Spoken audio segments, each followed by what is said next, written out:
quickly into space. Concepcion, blockers in front, and here he goes. KC says TD. This is 365 Sports. Final 30 seconds of the quarter. Second down, throw to the end zone. Douglas. Touchdown, Texas Tech. What a drive. 365 Sports is presented by IdealMRI.com. High-quality MRIs for $497 or less. IdealMRI.com. Your health is important, so is your budget. Sorsby the key. Quick cut. Broken ankles. See ya. 365 Sports is also brought to you by Texas Farm Bureau Insurance, protecting Texans since 1952. Another first down for Vandy. Pressure off the edge. He steps up, and now he's going to run for the end zone and score. Diego Pavia. Remember when you had a guy, someone who could fix anything? They're still out there at Batteries Plus. With their quick solutions and expert advice on batteries, key fobs, and phone repair, Batteries Plus will have you in and out and on your way in no time. Batteries Plus, the experts in charge. Brown takes another shot. Wide open Koger. Touchdown, South Florida. 63 yards. Now here's David Smoak, Paul Catalina, and Craig Smoak. And here we go. We hope you enjoyed the debut of a great friend of ours and who's a weekly segment with us for the last 3 years, and Zach Gelb, CBS Sports, Infinity Sports Broadcasting Network, and part of Compass as well, who debuted his show here on 365 Sports a couple of hours ago. Great to have him as a part of what we do on 365 Sports, and more on that as we move along. But Paul Catalina, Craig Smoak, I'm David Smoak. We do appreciate your time. The College Football National Championship game is 1 week from tonight. It will be in Miami. Miami will be there, of course, and so will Miami native and Indiana Heisman Trophy winning quarterback Fernando Mendoza. Here's one note about the last six college football championship games. The last six favorites have won, covered by an average of 18 points. Indiana, 15 of the last 18 championship games were won outright by the favorite. Indiana is the favorite. That doesn't mean that happens a week from tonight, but my goodness, they put another ass kicking on somebody with what they did in the semifinals. Yeah, I thought about, you remember that commercial that ran a lot? I think it was last year about whoever it was, where the guy like shows up, like, who wants my roast duck before the Oregon game? Like, he must have been there before that game the other night, because it was an out and out after the first about 9 minutes of the game. Indiana just emptied the clip on Oregon. It was like when I was 6 years old and I first got to play duck hunt, and I just stood next to the screen and just hit them. I wasn't even far back. It was just like bam, bam, bam, bam. They absolutely eviscerated them and showed what a team that they have built there at IU. And I'm excited for a week from Monday night. I wish it was actually this week. I think Friday night would be a great night to have that, but they haven't put me in charge yet. But that was an unbelievable dismantling of Oregon that I thought Indiana would win. We all picked Indiana. I just didn't think that they would be able to put that kind of distance between them and Oregon. Yeah, I mean, congrats to the Hoosiers. The magical season continues on and just keeps getting better and better by the game. And now just one left to go to complete the full meal deal. And what a crazy place to be in, and a crazy era to be living in, where you've got Indiana as a strong favorites to win a national championship in football. So, yeah, that was something that really just had me in awe watching that unfold on Friday night. And the degree of the ass kicking was something else. I mean, Oregon had no answers throughout the night, and we're just left completely flummoxed. And you just see Dan Lanning on the sideline looking like a deer in the headlights. Like, what do we even do? I mean, there's nothing. He's like just waiting for the clock to run out, basically trying to make it salvageable as much as you possibly can. But there was no salvage in that, and it became very clear very quickly. So just a complete dismantling that I didn't see coming. I don't think probably a lot of people did. you saw Indiana winning the game, but not in that fashion. And I think there were probably some Texas Tech fans that enjoyed that because of the way that Oregon was popping off just a couple weeks prior. And Oregon was a program that we talked about, much like Indiana, no national titles. And sometimes acts as though that's not the case. And they did that after that Tech game, very much of like, know your role and shut your mouth. And it's like, you're just us 20 years before, and we're both still going for the same first-time thing here. And, Oregon got a little I don't know if it's a taste of its own medicine, but it definitely got a bad taste in its mouth coming out of Friday night's game. And I'm not anti-Oregon in any way, but I just know that I saw a obscene amount of Texas Tech trash talk just a few days prior. So maybe a little humbling was in order. Indiana, that was amazing. Amazing. A couple of other notes, and I did put up the note about the favorites. The last 6 favorites have won. The favorites in the championship game have won by an average of 18 points per game. How about this? The 3 favorites that have been supposed to win by 7 points or more, Ohio State 2 years ago, Georgia in 22, and Alabama in 2020 won by 11, 58, and 28 points. So there's another note when it comes to a trend. That doesn't mean that happens, but those are trends. And 9 of the 12 underdogs to cover from the 27 college football and BCS championship games won outright. So there's a note. 9 of the 12 underdogs who covered also won the game. Here is something that is interesting. I'm sitting there on Saturday just kind of going about my business, and I see this from between the numbers. FBS teams scoring 55 points or more and winning by 30-plus points or more in seven different games in a single season. Indiana this year, and then, Paul, back when I was just born in the late 1800s with Yale and Princeton. That's kind of wild, considering that back then I don't think they had determined, like you would still determine how much a touchdown was worth. So like like before the game, you'd be like, okay, touchdowns are worth 6 today. And they're like, all right, let's do 6.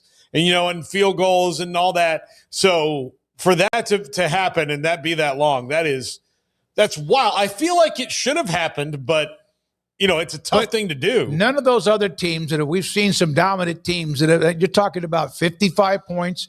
That doesn't happen quite often. And then to win by 30, well, usually if you score that much, you probably, Craig, win by 30. But their scores back in those days of 80-10, 78-0, 94-0, etc. And now Indiana's a part of that rare list. Yeah, this is one of those things I just don't understand where people even pull this from. Like, what had you thinking?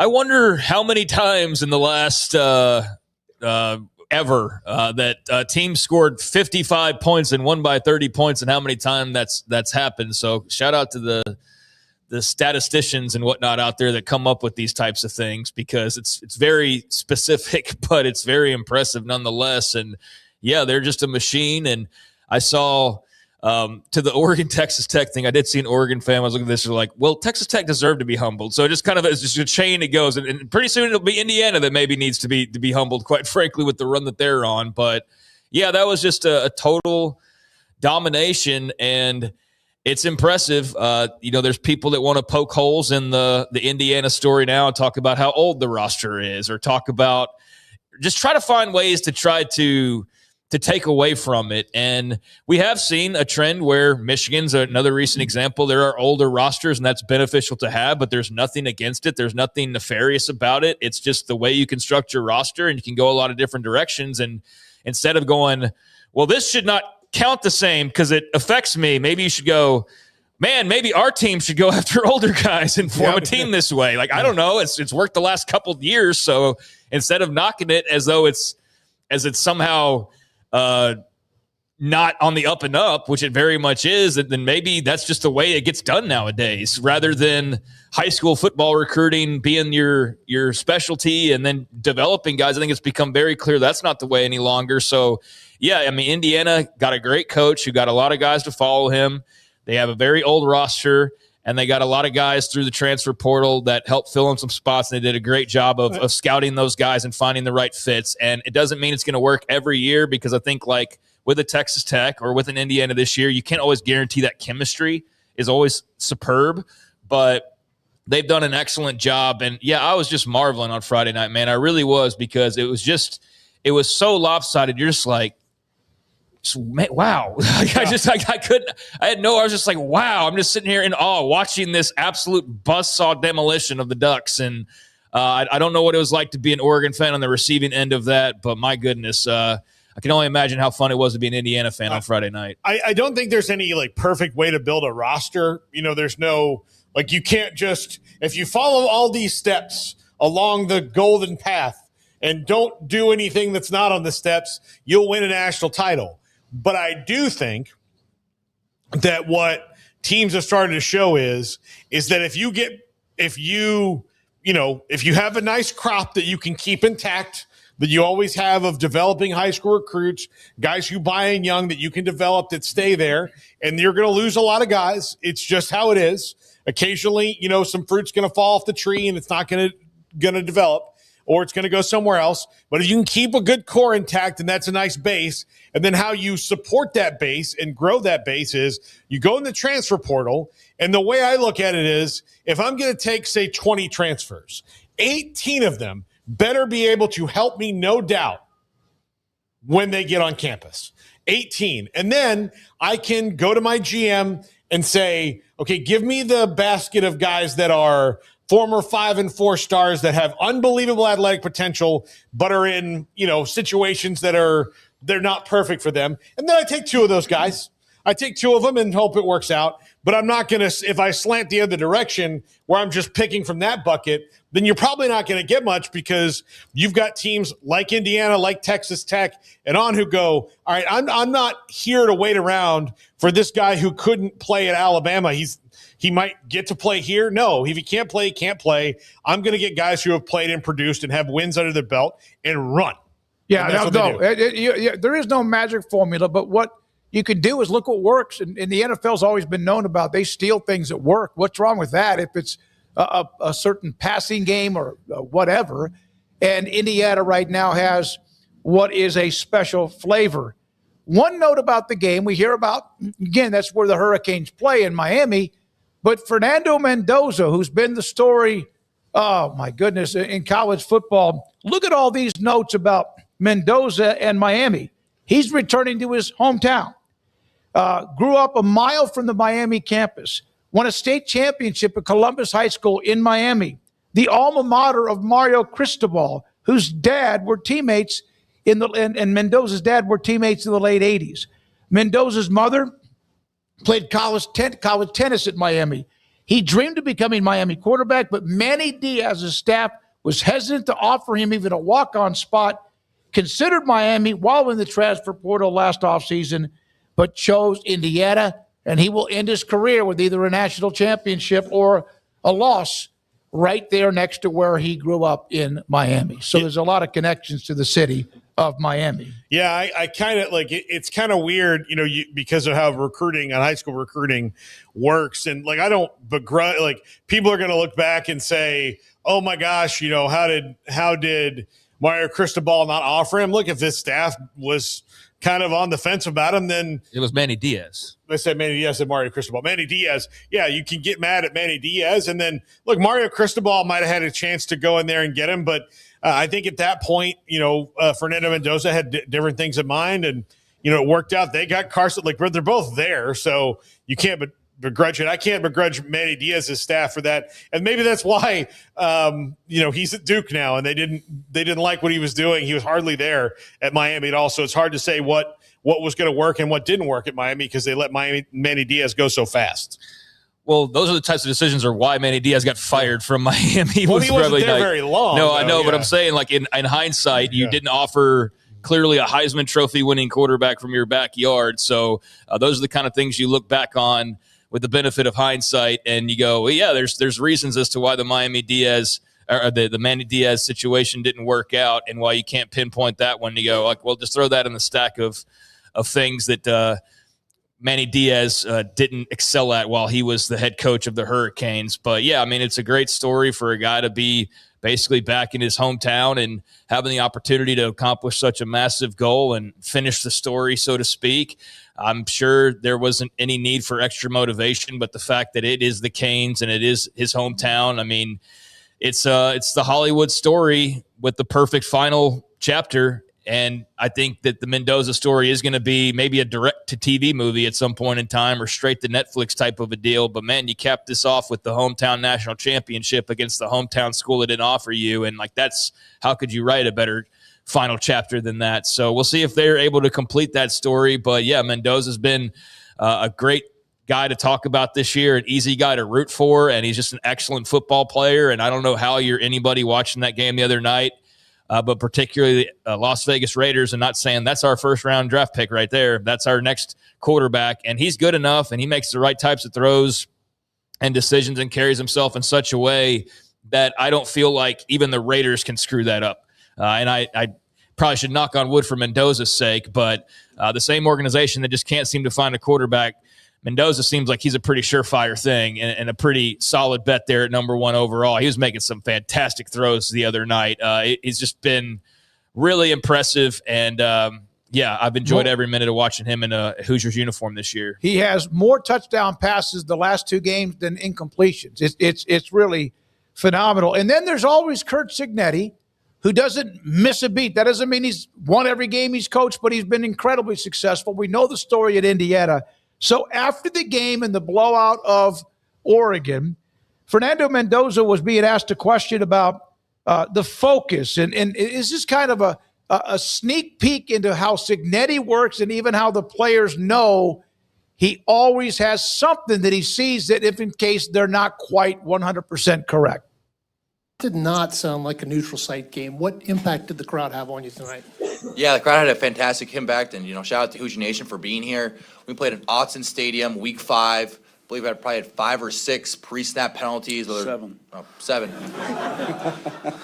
7. 7 pre-snap penalties, as Coach Cignetti just stated. Like that's huge. That's huge, especially that's one of the ways that you're able to lose a game. And I think that, not having to go on silent count because of Hoosier Nation being here and making them go on silent count is a huge aspect of the game and the offensive operation that's not talked about enough. So shout out to Hoosier Nation because, going on silent count, especially against the Ducks, is always tough. And making the other team go on silent count, I mean, that might have as well account for some points. 5 or 6, 7, as Cignetti says, remembered it exactly. Let's get the right number. I just, that of everything I was listening to, I listened to about 20 minutes of it. I said, okay, I got to send that in for us to use on Monday. The Saban comparisons to Cignetti are that's where they come out.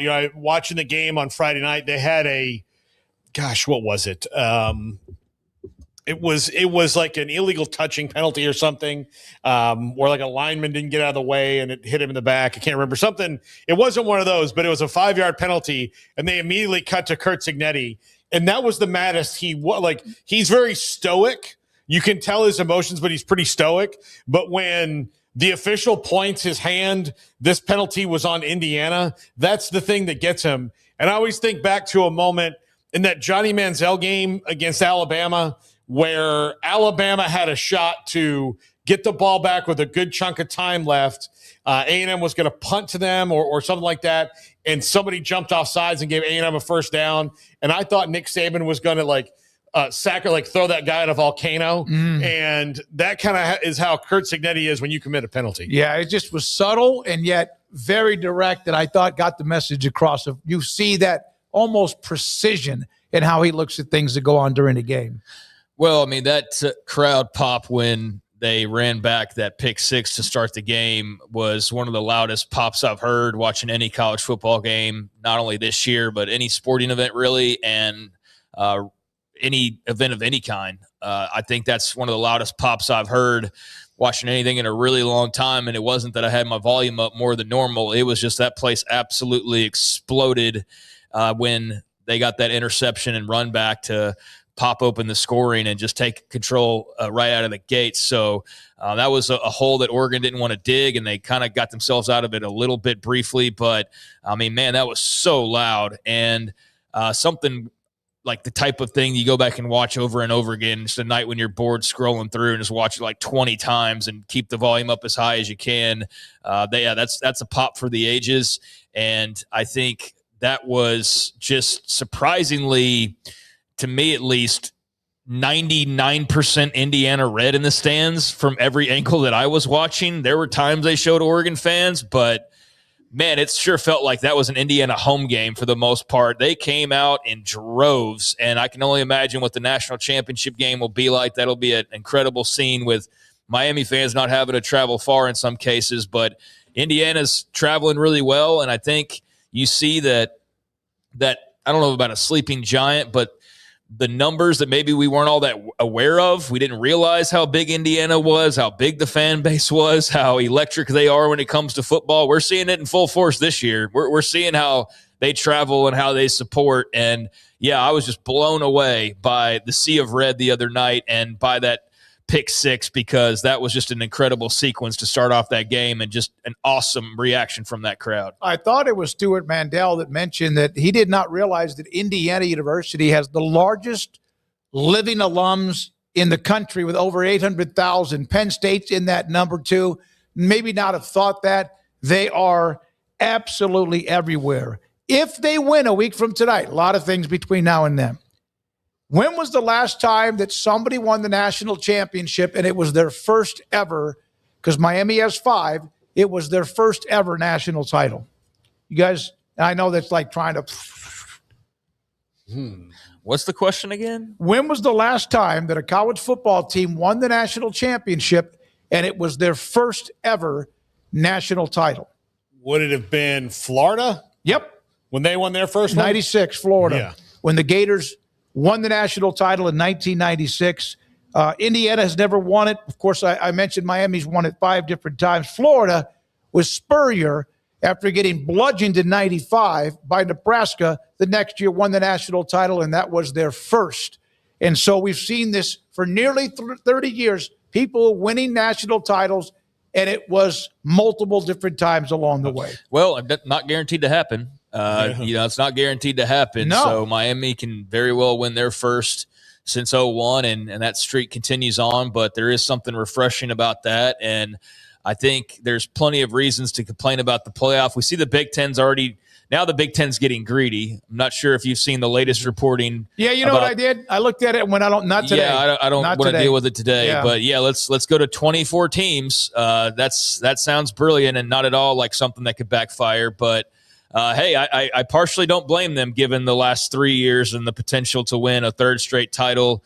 Not to mention that what teams are of value out there, like a Miami, you could very well welcome into the fold in 5 years anyways as well. So, the Big Ten is in a really good spot, and especially if you can add a new blood to the Ohio States and Michigans of the world, and you have an Oregon that's dangling there as well, and probably the most desperate team for a national championship in the entire country at this point. I don't know how it could even be close given how close they've been, how much they've invested, and how many times they've fallen short of that versus teams that eventually have broken through.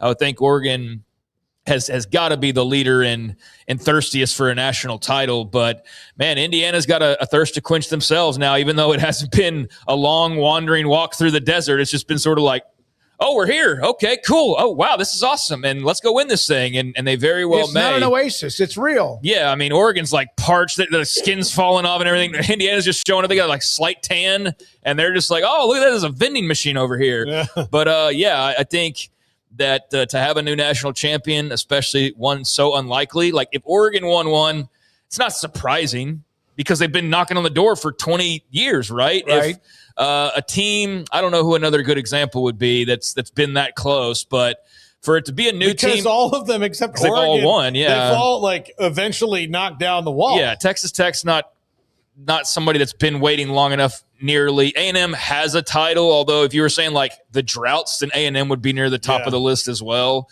as far as the thirstiest go. But yeah, I think it's cool to see a new blood, and it's great for the sport, in my opinion. And I don't know who the next one might be. Maybe it is a Texas Tech or someone along those lines, but we'll see if they can finish the job and if this stat actually gets broken, because Miami's not going to just lay down for them. And I'm hoping it'll be a hell of a game, certainly a lot more entertaining than what we saw between the Ducks and the Hoosiers on Friday night. Yeah, Oregon probably has to struggle with the fact that, like, the largest sports brand in the world, athletic brand in the world, is our backer, and we haven't figured out how to make this work for us all the way to the end yet. We've gotten so close and yet so far away. By the way, I've seen a lot from Mark Cuban on social media the last couple of days. He is one of those 800,000-plus living alumni from Indiana, and he is – so I don't know how familiar our audience might be with cost-plus drugs. Mark Cuban is one of these guys who, when he sees an issue he doesn't like, he just goes and, like, and gets mixed up in it, and has done this thing with cost plus drugs where you can get cheap prescriptions. And now it looks like he's going at the secondary ticket market because it's in Miami. The get in the door price is like $1,400 right now, because it's a home game for the Hurricanes at their home stadium, and Indiana fans are having a hard time finding affordable tickets on the secondary market. I'm curious to see how. I don't think he's going to do anything in the short term other than maybe buy up the tickets on his own and give them to Indiana fans, but of how he tinkers with that. But it's interesting that Indiana floods Atlanta, would love to flood Miami, but they haven't found the way to do that yet. Yeah, they've got time. And Miami, of course, right there in their backyard. But I did see the secondary market and how much it is. Massive amount of money. It's more, when you get to this point, it's more of a corporate event, like at a Super Bowl, when the businesses gobble it up, corporations gobble it up, and line the pockets of those who are selling the tickets, and the league, like the NFL, or in this case, the NCAA. So that's a week from today. So a long time. It's a long wait. I wish the game was tonight. I know it wouldn't be. I do wish, as Paul, you mentioned, it could be on Friday, but they don't feel like that's a good day. We've been told there's nothing good that is on Friday night, maybe an NFL preseason game, but nothing else just seems to draw. And so the game is 1 week from tonight. There's a lot of shows that spend, and this one's one of them that has at times spent a lot of time talking about all the peripheral stuff and how screwed up college football is. No, not like the lack of certified agents and that, although – is this the AFCA convention over here? Yeah. Okay. I was wondering where all these coaches are coming. It's like the most crowded I've seen this place in 3 years. Right. And I'm seeing all these, clearly they're coaches because they all have the same uniform basically that they wear. And I saw some clips from the AFCA convention, including from a college coach that's gone somewhat viral. He said his quote was, like, his worst enemy is the uncle of a single mother of a player. And there's been a lot of talk about that. And I've referred to that many times, of like Uncle James, who's like the agent for his nephew and all of that.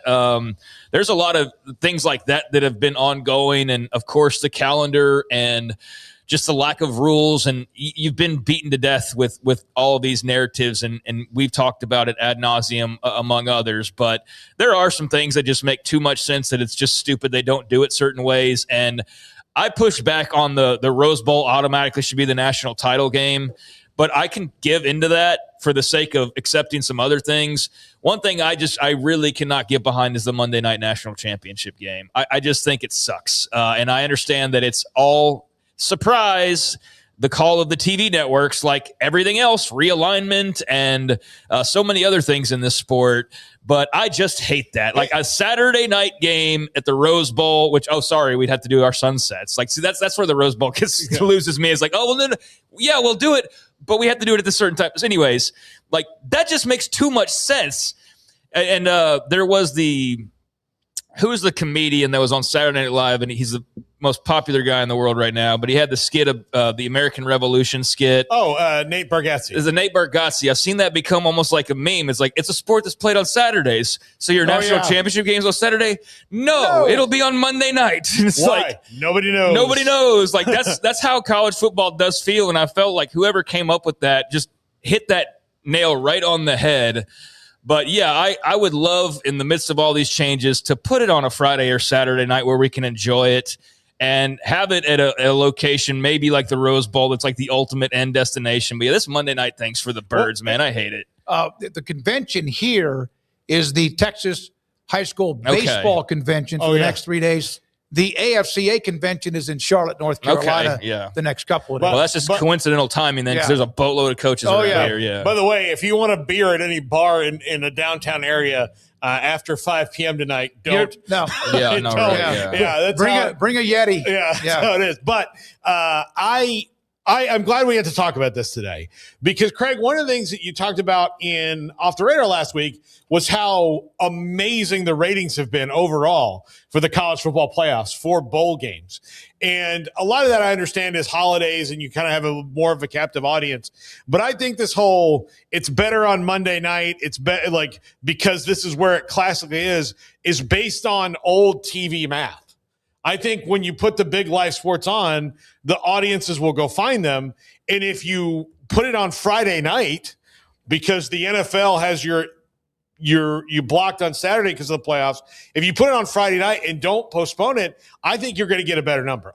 There's not 100 years of TV research behind me in saying that. There's just the last few where you don't have to worry about live sports. You used to have to worry about competing with, all right, if I love Monday night, if my team's on Monday Night Football, but also I love Everybody Loves Raymond, well, I'm going to have to watch Everybody Loves Raymond before I turn the football game on. So like those are things that were problems before. That's not a problem now at all. It's not, you can watch it later very easily. You don't have to set a VCR. You don't have to do all those other things. But if it's a live game, most people that want to watch it will rearrange their plans to watch it live.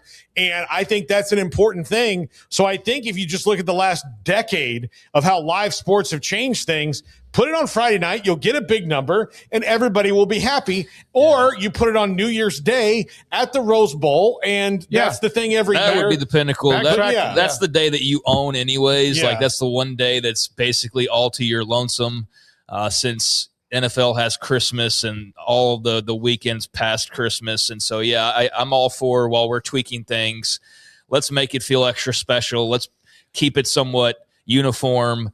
But I'd appreciate a Friday night or something along those lines more than the Monday night game. But that is what it is. I know the basketball national championship for the men's played on a Monday night. The women play on Sunday. I don't know. I would be curious to know what they think they're missing out on, though, with the days of like, is it 15 million people that you think you're missing out on, or is it like 500,000 to 1 million? I mean, what is the difference negligible? I would think that it would be if the matchup's enticing enough, but that's just an aside to all the other things they need to fix first, actually. I think they're too afraid to find out. I think they probably know that they won't be hurt that bad by it, but the risk of it is too great. But I also think that, I think this also based on the old days of like Friday night, people all used to go out. I don't think that's the case anymore. I think our social norms have changed where Friday nights are not oh God, I'm done working at the salt mines, better get out amongst them. I think more people do spend more time at home now. You know what? If you want something to watch something bad enough, you'll find it no matter what day or obviously what time. But the backtracking scheduling this, the backing the schedule up would lead to, if it was New Year's Day, that would be amazing. It just makes way too much sense. Yeah, it seems like the perfect possible ending, like the ultimate culmination is New Year's Day. Bang, here's the national championship game. It just seems like it would be incredible. And play it at like whatever you want to. I don't care where the game is. By the way, we will have Pete Nakos of On 3 at 4:15 today, who does a great job. So many following the transfer portal. We're about to go over some of the bigger type, I guess, transactions, so to speak, that happened over the weekend. And then we'll have later on another chunk of some of the others that have gone down. We'll do that in the next segment. We have today Brandon Rowe, Garrett Ross, Fire Truck, also Andrew Valade. We appreciate what they do every single day. And a lot of movement today. Quarterbacks are starting to be very thin and so much more to get to. We'll have Phil Bennett today at 5. Thank you for your time. Hit the subscribe button if you haven't, or the like button. We'd appreciate that too. And this is 365 Sports. Petty Clinic, lowt.com. Dr. Kent Petty can help you become the high-performance man that you want to be, need to be, and used to be. If your energy doesn't seem to be the same and really nothing has changed with your lifestyle, whether it's whether you get good sleep or you eat pretty well or you exercise or you just, and then all of a sudden, it's like you hit a brick wall and it's just not changing. It's not just a couple of days. It could be your testosterone. 1 out of every 3 to 4 men have symptomatic issues of low testosterone, and maybe that is you. Dr. Kent Petty wants to find out if that is the reason, your testosterone level. Contact him. Tell him I sent you. PettyClinicLowT.com. They will set you up to get your blood work, take care of that appointment, get the results. And if your testosterone level is too low, he can put you in a program so you can become the high-performance man that you want to be, need to be, and used to be. It's in Waco, Texas at PettyClinicLowT.com. My go-to guy. Can you fix my smartphone? Yes. Get car batteries? Yeah. What about golf car batteries? Of course. Battery from a G-Fob? Absolutely. My boat? Huge variety. Toy boat? Sure. Motorcycles? You bet. My apartment building? Whole building. Do you have batteries for my party lights? Yeah. Batteries Plus, the experts in charge. It's time to start something new at Allen Samuels. Drive in with huge savings on all of our Chrysler, Dodge, Jeep, and Ram vehicles. From the trail-conquering Jeep Grand Cherokee, towing in style with a Ram Heavy Duty, or cruising the city in a sporty and luxurious Ram 1500, we've got the perfect ride for you. Stop by Allen Samuels in Waco, where we make car buying easy. Come by. Let's be friends.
Hello, I'm Camille Johnson with Camille Johnson Realtors.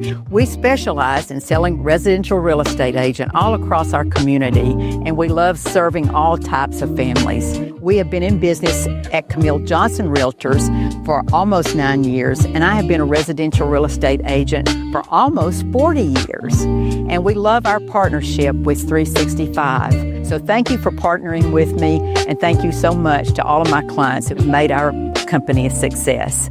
Joint pain? How long do you got? I'm talking about my back, my elbow, and my shoulder. 24 years in the majors. Roger the Rocket Clemens dominated the game, but even legends feel wear and tear. I put my body through a lot for baseball. I didn't want more surgeries. QC Kinetics regenerative treatments use your body's natural healing properties to help restore joints without surgery. And the results? Pain is gone, I'm back, thanks to QC Kinetics. Schedule your free consultation today. Better starts here. Probably go another 3 innings. You got batteries for my side-by-side? Yes. Replace my flashlight? Sure thing. What about my business? Ooh, good one. 100%. Batteries for my fleet of trucks. Gas floor scrubbers? Yes, and fire panels. We have pallets of batteries. Well, what about... As your go-to guy, if it needs a battery, we have it. Well, that's all you had to say. Could have led with that. Batteries Plus, the experts in charge. This is 365 Sports. The 3 o'clock hour is sponsored by Waco Custom Marketplace. Meats, sweets, Texas treats, and a cut above the rest. 425 Lake Air Drive, Waco. By the way, IdealMRI.com, state-of-the-art imaging machine for $497 or less every single time, also in Waco. And we appreciate Dr. Rob Maxey and company. It's Paul, it's Craig, I'm David Smoak. Thank you very much for being a part of it. If you're in the chat room, thank you.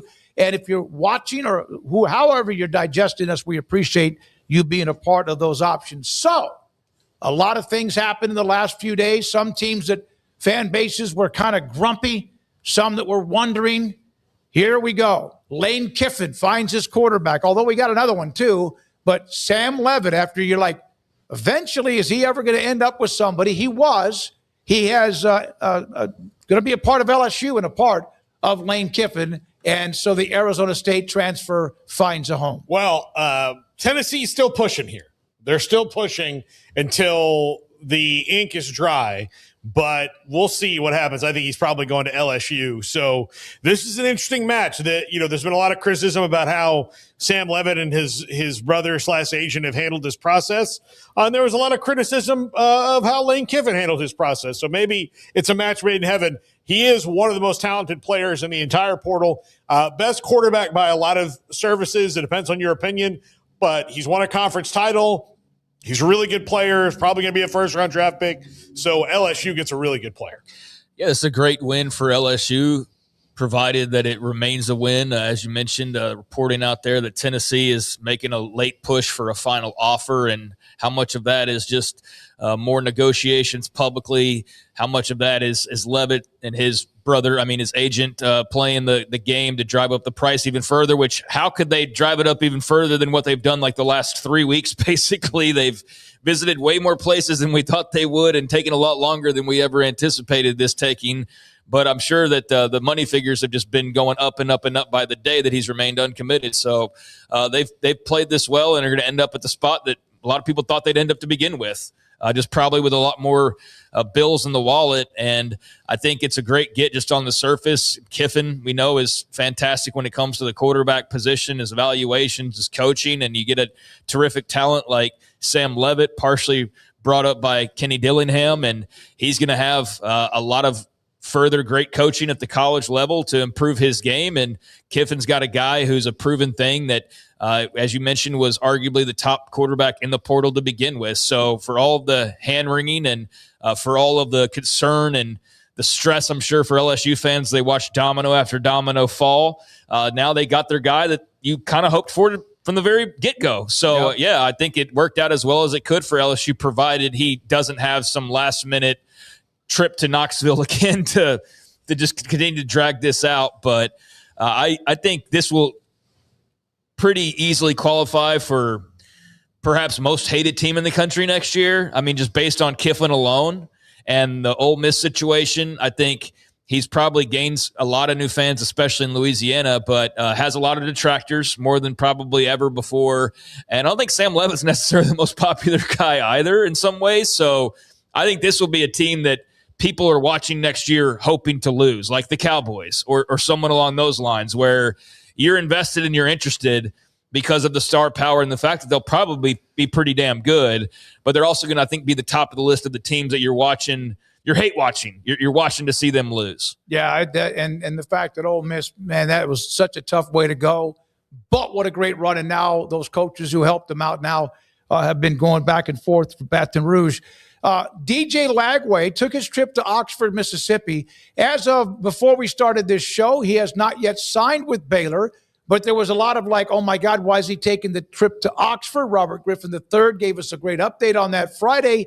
I spoke with Robert, texted Robert a couple of different times. He said he doesn't know the timeline of when he'll sign, but he remained, in fact, reiterated his commitment when he got back from Oxford, Mississippi. But you do know there is still heartburn until that signature is on the dotted line. And they have signed a whole bunch of guys over the weekend. They needed to, and including a couple of wide receivers, including Draylon Miller out of Colorado. Well, look, there's a couple of big fish still in the water when it comes to schools without quarterbacks. We just mentioned Tennessee is likely not to get Sam Levitt, and they're going to have to go to, plan C because they're still waiting to hear on Joey Aguilar's eligibility and the waiver and the hearing and all that and the lawsuit and all that complicated legal stuff.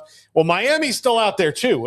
And they don't have their guy. Now, I still think DJ Lagway is coming here, but I think that until guys actually sign with their teams, and Miami still doesn't have a quarterback committed in particular because they're the team in the national championship game, you're going to have some heartburn about, are they going to come, storming down the walkway like a wrestler, going like, oh, we're here now, Yeah, no, you're exactly right. But I have not talked to anybody in this camp, not today, but all indications that's just a matter of a time. And they had a pretty good weekend with many positions, but not the signature yet from DJ Lagway. Well, the loose end at Ole Miss got tied up because Deuce Knight's now going to Ole Miss. I don't know if we were going to mention that, but I'll mention it here because it's talking about Lagway, and that was the big void on Friday when we left, was him visiting Ole Miss and what that meant, and what does that mean, especially when they're also trying to get Deuce Knight, and it made no sense to have both of them. And so you wondered what that situation was going to turn into, and it turned into a Deuce Knight commitment to Ole Miss. And so you would think that Lagway's moved on from there. But, yes, there are a couple of other even bigger fish that are still fishing for their catch for next year. So I think you got to be worried until the ink is dry if you're a Baylor fan or any fan of any school that has guys committed, that until they're signed very clearly, you need to just hold your breath. But I do think that you can exhale a little bit if you're Baylor compared to where you were probably feeling on Friday when you go, wait, what do you mean you're committed but you're not signed and you're taking visits? Like, that was all, I think, a curveball nobody was expecting. I would think he ends up heading to Waco when all is said and done, and for their sake, he needs to, because even with what they've done, it's a big missing piece, that quarterback spot. So, I would imagine we'll see pretty soon what that looks like, because I don't think this is something that you can continue to drag it out for days. And you can't be Sam Levitt and just like a month in the portal and you're not that highly coveted. And I don't think that Baylor needs to be in a place where they're really playing those games. And I don't know that you're a player of the caliber just yet where you're automatically worth 3 extra wins next year. So we're gonna wait on you to do whatever you want to. It's like, no, at a certain point, like, you got to make a call, pal, because we got to pivot. And school starts here pretty soon, right? So I would expect this to wrap up here shortly, but I think you do feel a lot better today than you did on Friday if you're a Baylor fan. Before we go to the next one, the Deuce Knight, I reached out to a couple of guys that are heavily involved in covering the transfer portal, and that Ole Miss was going to sign Deuce Knight even and hope they still got DJ Lagway. Yeah, and so that would have been a younger guy with the veteran, although DJ's not very much a veteran, but that would have still happened. So it's not like they're not looking for a quarterback, but having Deuce Knight on the roster now or signed does make a difference. And that's something that we were talking about on Friday. I was very clear. I said, this makes no sense if you're DJ Lagway, because I don't think there's a guarantee you go beat Deuce Knight out. So you're supposed to be in the portal for this big opportunity. Well, for one of you guys, you're committing to ride the bench, basically. And I don't think that's the whole idea that you started out with. So, once Knight looked like he was a given for Ole Miss, even if they wanted their cake and to eat it too, I think Lagway's much better off going, I'll go take the surefire starting gig over here versus the one that is clearly not totally a surefire thing. Yeah, that made no sense to me. So I would think the Ole Miss door is completely closed unless he's just over the moon with like whatever is out there that he could possibly be over the moon for. It would make a lot more sense for him to roll into a starting job at Baylor or elsewhere. Until that sign comes in, you're right, there's some heartburn. Yeah, like we have no idea, but I do think that with Knight committed officially, it just doesn't make a whole lot of sense for that to be the route. But Tennessee or Miami could still be in play, I suppose. Well, the Deuce Knight thing, I would think that it could look a lot like this last year did for Ole Miss, where DJ Lagway commits, he's the starter, and then he gets hurt and he's Wally pipped, because that's exactly what happened with Austin Chambliss, who's now at Mizzou, and Trinidad Chambliss and Austin Simmons. I'm crossing up names here, but that's exactly what happened with their situation this year, and they still want to see if Trinidad Chambliss can come back. He's still fighting it with his attorney, Tom Marsh, so we'll see. Deuce Knight might still be the backup next year, but I think he's very close to being ready to play. And then there were a few other bangers out there, a couple of more flips, but Cam Coleman, wide receiver from Auburn, a fantastic receiver and a weapon. You heard about Alabama. You heard about A&M. You even heard about Tech. He ends up and he's with UT. Nobody seems to rally the wagons more when things aren't quite hunky-dory, and people start to wonder, hey, what's happening with them? It happens annually, even with high school football recruiting and signing day. They close well. Doesn't mean they always get who they want, but Cam Coleman was a huge part of what they needed for Arch Manning and that offense, and he commits to UT. Well, part of it with Texas is that I do think that there was this initial wave, especially if you're Cam Coleman and you've got quarterbacks transferring, you do want to see those chairs get kind of filled before you make your decision. So Texas' advantage here when it came to the transfer portal is that they are not taking a starting quarterback this year. They can take a backup if they want one. They can sign their young guys, which they did back in December, but they don't need a starting quarterback because they're going all in to support Arch Manning.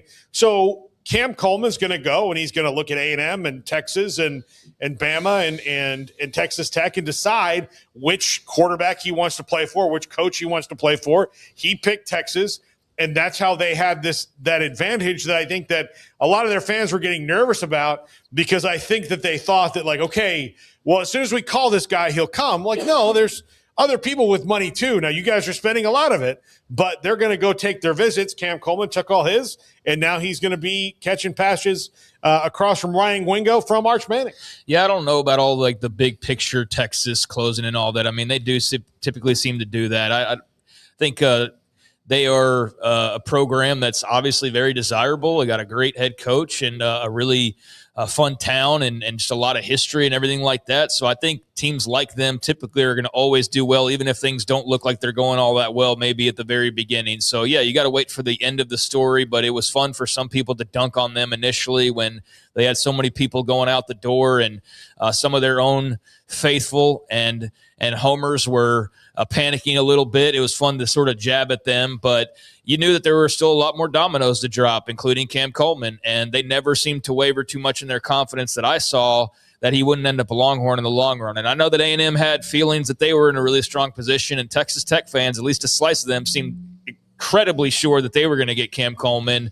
But Texas got their big fish, and they got some others as well. That offense just in the last couple of days has been completely revamped at the skill positions with some big names that are now going to be joining Arch Manning. And with the progress from the O-line last year and however they continue to address that, I think you feel really good now about where they are. So, yeah, last week this time it was a bit of a stressful, oh, my gosh, like, why are we not bringing any guys in? Why are we losing Parker Livingston? Why are we losing this guy and that guy and this guy and that guy? Our depth, we're getting depleted. But these last 2-3 days, they've more than made up for it. And, they're back feeling the mojo once again. Most of the running backs had moved on. And so they're like, okay, what about, well, Raleek Brown, of course, from Arizona State was one from the end of last week. And then this one here, Hollywood Smothers at NC State, who had committed to be at Alabama, has now made the commitment to be at Texas. So they not only have Raleek Brown, but also Hollywood Smothers, who was one of the better running backs in the portal. Yeah, and again, a lot of this will depend on the O-line next year and how that shakes out. I think that was a big part of their struggles this season, but no C.J. Baxter and no Trey Wisner and so on and so forth. And you wonder how they're going to revamp that room, and they do so by upgrading the room with Raleek Brown and Hollywood Smothers, I would say. Definitely could say that if it was a 8.5 before, it's like a 9 now. And I think you feel even better than you could have imagined about the running back spot, having a number one wide receiver like Cam Coleman. That was the crown jewel, it felt like, for them and various others this offseason, especially those that weren't looking for a particular defensive player or a quarterback specifically. That was like the number one guy. And so, yeah, to get Raleek Brown and to get Hollywood Smothers to flip and to really clearly and emphatically answer that running back question with not just one but two dogs, and then to get maybe the top dog of the entire transfer portal rankings period is quite the sweep for Steve Sarkisian and company. And they did need it. They absolutely needed it, because there were questions about, all right, like, how are we managing our NIL? Like, what are we doing? And then you're watching Tech out the window like the kid who's grounded watching his friends play outside. And that's not a normal position for Texas to be in, because you feel like if anybody's blank check you, it's them or was them. And as we've seen, though, with Ohio State or with Texas, they eventually find the money when they need to. But it's not just a guaranteed thing like we thought it all might be when it was going to be pay for play. And so some others have made it interesting, and maybe there's just not that free-flowing ATM. But ultimately, any concerns were completely negated by what they were able to do. So I think it's a great weekend for Texas fans and for Steve Sarkisian. 4 of their top 6 running backs, including the 2 they just received, are freshmen or redshirt freshmen, including the young man Derek Cooper out of Florida, and UT gets one of these every year, a 5-star player. Sometimes it's from Arizona, sometimes it's from Florida or wherever else. But one of the things I did see, some of the, oh man, they wrote a big check.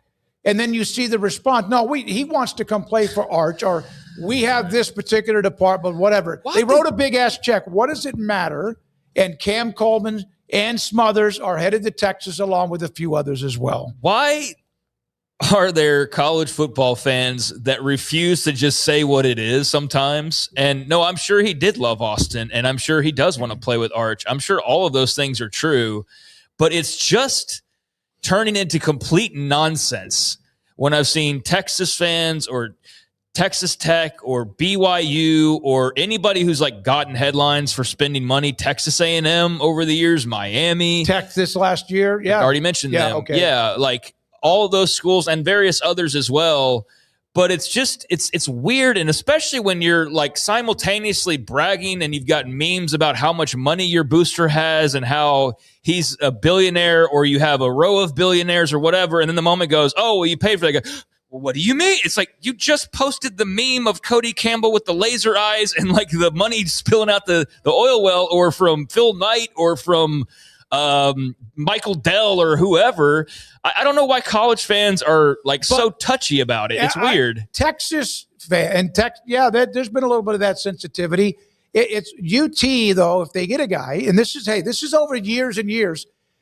It's because it's a great university and all that, and that's true. A lot of that's true, but it's not like you're not writing checks too. It's not like you didn't have to go up a little bit more than perhaps you wanted, and you had to compete to get him on campus. I think that virus has spread, like Craig has said, to a lot of fan bases now that everybody's allowed to spend money. But I have a friend, Cameron, I've known since high school, sent me a text this weekend. He's a huge Alabama fan. And he said, you told me when Texas joined the league, they would be a constant headache for everybody. And I said, yeah, I mean, that's how it is. And he said that, I never thought as an Alabama fan that you would have a guy saying, yes, I want to come play running back at Alabama, and then Texas come in and get them. And I said, look, the worst thing that could have probably happened to the SEC, and maybe the best thing for Texas as they set forth their 2026 portal strategy, was they beat A&M, and A&M made the playoff. They beat Oklahoma, and Oklahoma made the playoff. And Texas Tech, who they used to be in a league with forever, who they don't really think all that highly of as an alumni base, also got in the playoff. So when you are going to your alumni who maybe have not been ready to give all the money that they had just yet, not kind of they're given 65% of what they want, you can just walk in and be like, oh, well, I guess that A&M and OU and Tech will just go to the playoff again.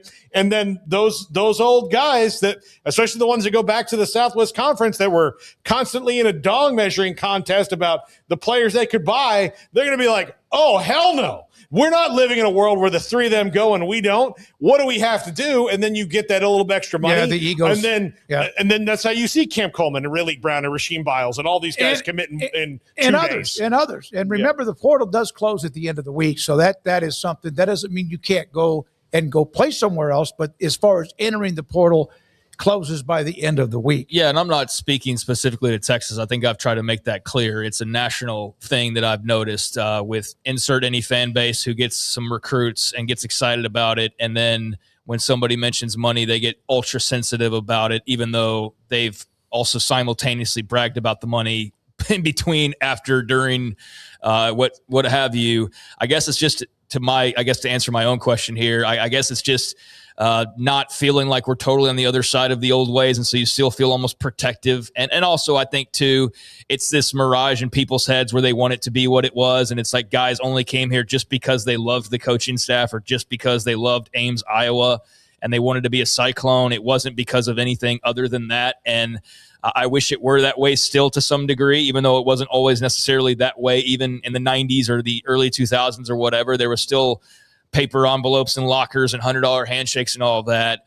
But it's just been weird as money has taken center stage in every way, shape, and form, that it's still such a lightning rod for anybody out there who's celebrating something like a big time commit, and that get freaked out when you mention that the guy picked you because of money. So I think Cam Coleman had a lot of reasons, Rasheem Biles and those running backs.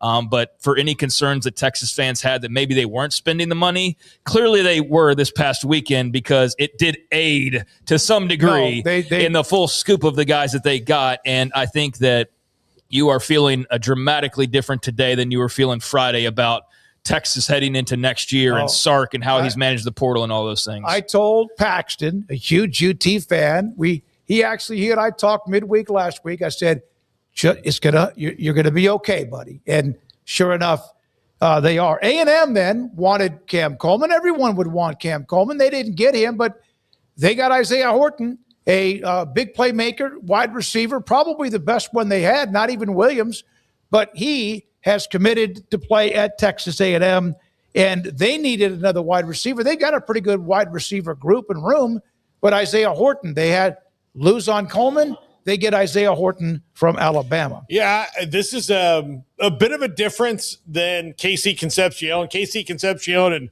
Mario Craver are kind of the same kind of wide receiver to whatever degree. They're smaller guys who kind of get in space and make big plays. And Isaiah Horton is kind of a chain mover when it comes to first downs and a red zone threat. So it is a nice addition for them. And we'll look good with Craver on the other side. He's coming back. They got a tight end for the tight end from UTSA. I think will fit really well into that offense, and we'll see if they can kind of repeat the running game success they had this past year. But I think Isaiah Horton's a nice add for A&M, and he just has to come in and be the number one receiver. All right, we have 2 or 3 more, and we could always push some of these back again, but Pete Nakos will join us on 3.com. Here's the biggest storylines in his opinion that are still out there, and also those from over the weekend. Former Baylor running back Bryson Washington has committed to play at Auburn. Here's the unique part about this. He opened up the year with 14 carries and 54 yards against Auburn at Baylor. He now will open up 2026 as the running back at Auburn against his former teammates in September of this year. Yeah, it's a small world, so he'll be able to dap up a lot of old friends there prior to the game and before and after, compete with some guys that he's been around the last couple of years, and it's just another sign of the times where you can be playing one team one year and then be on the opposite sidelines of that same matchup the very following year. But good for Bryson. Wish him nothing but the best, and hopefully he's able to stay healthy and just get on track and have a great year for the Tigers. I think they're a lot more intriguing now post Hugh Freeze with this coaching changeover. There's a spark there that hasn't been there for the last couple of seasons. So who knows what's in store as far as them on the whole, but I think a change of scenery will do Bryson some good. And that's a nice get for the Tigers, and it's a nice landing spot for him as well. All right, let's skip the rest of them. One of them was going to be Deuce Knight. We've discussed that, headed to Ole Miss from Auburn. We'll put the other ones in the next segment and get to Pete. Yeah, I mean, the Deuce Knight thing, obviously there's the Lagway piece there, but also on LSU, I mean, they feel like they've landed Sam Leavitt, but there is that one little stray out there about Tennessee trying to maybe make a last-minute push. But LSU, I don't know if you mentioned his name, but Landon Clark, the other quarterback that they got. From Elon. And that was actually before Sam Leavitt. So people thought, oh, my God, they're going to miss on Sam Leavitt, and Landon Clark's going to be like the next Trinidad Chambliss, you hope, I guess. But there was also – I think it was like LSU beat guy Matt Moscona or something said they're still going after Houston Longstreet as well. So Lane Kiffin's trying to completely remodel that quarterback room, and he's already landed 2, but he's now going after Longstreet to try to get the full meal deal there. So we'll see if he's able to pull that off. But yeah, LSU fans feeling kind of like Texas, pre-weekend feel and post-weekend feel. I think LSU fans feel a lot better post-weekend, like those in Austin. Let the clock tick and let the sand in the hourglass, and they all ended up with a pretty damn good weekend. They're not done. When we come back, we'll discuss that with Pete Nakos on 3.com, plus more of what happened over the weekend and even today in the portal, and a couple of notes about, are they ever going to really look at what these guys are getting when it comes to NIL, third-party money? Ross Dellinger says that the CSC is going to look at that and that they kind of threw down a little note over the weekend. Let's see what that means later. And this is 365 Sports. Alan Samuels, Dodge Chrysler Jeep Ram Fiat Loop 340, and also 84 in Waco, and Ted Teague, the general manager and CEO, and the 2026 Ram 1500 Laramie Crew Cab.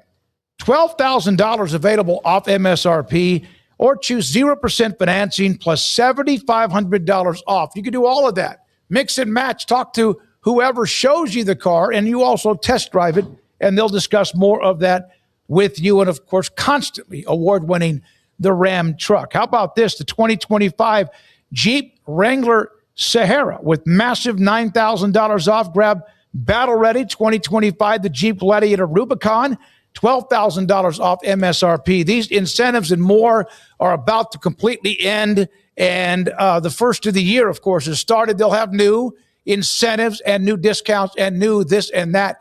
But they always have the best when it comes to Ram trucks, the best when it comes to what you want with an SUV from Jeep, whether it's Grand Cherokee or the Wagoneer. And, of course, a great group of what you want to look at if you're just looking for pre-owned cars as well. Alan Samuels, Dodge, Chrysler, Jeep, Ram, Fiat, Loop 340 and east of 84 in Waco.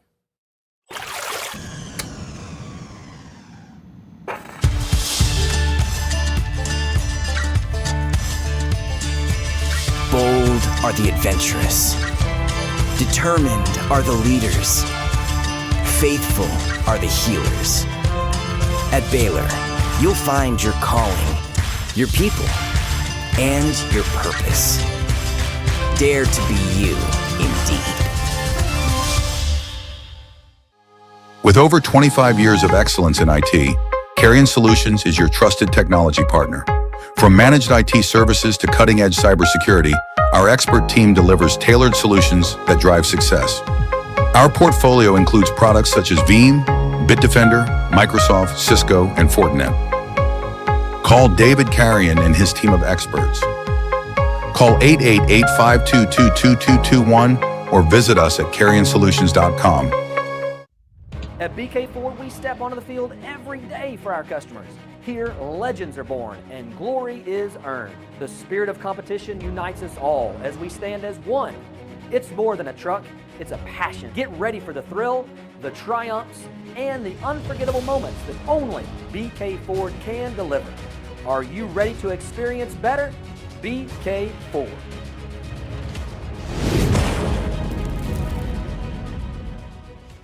Hello, I'm Camille Johnson with Camille Johnson Realtors. We specialize in selling residential real estate agent all across our community, and we love serving all types of families. We have been in business at Camille Johnson Realtors for almost 9 years, and I have been a residential real estate agent for almost 40 years. And we love our partnership with 365. So thank you for partnering with me, and thank you so much to all of my clients who have made our company a success.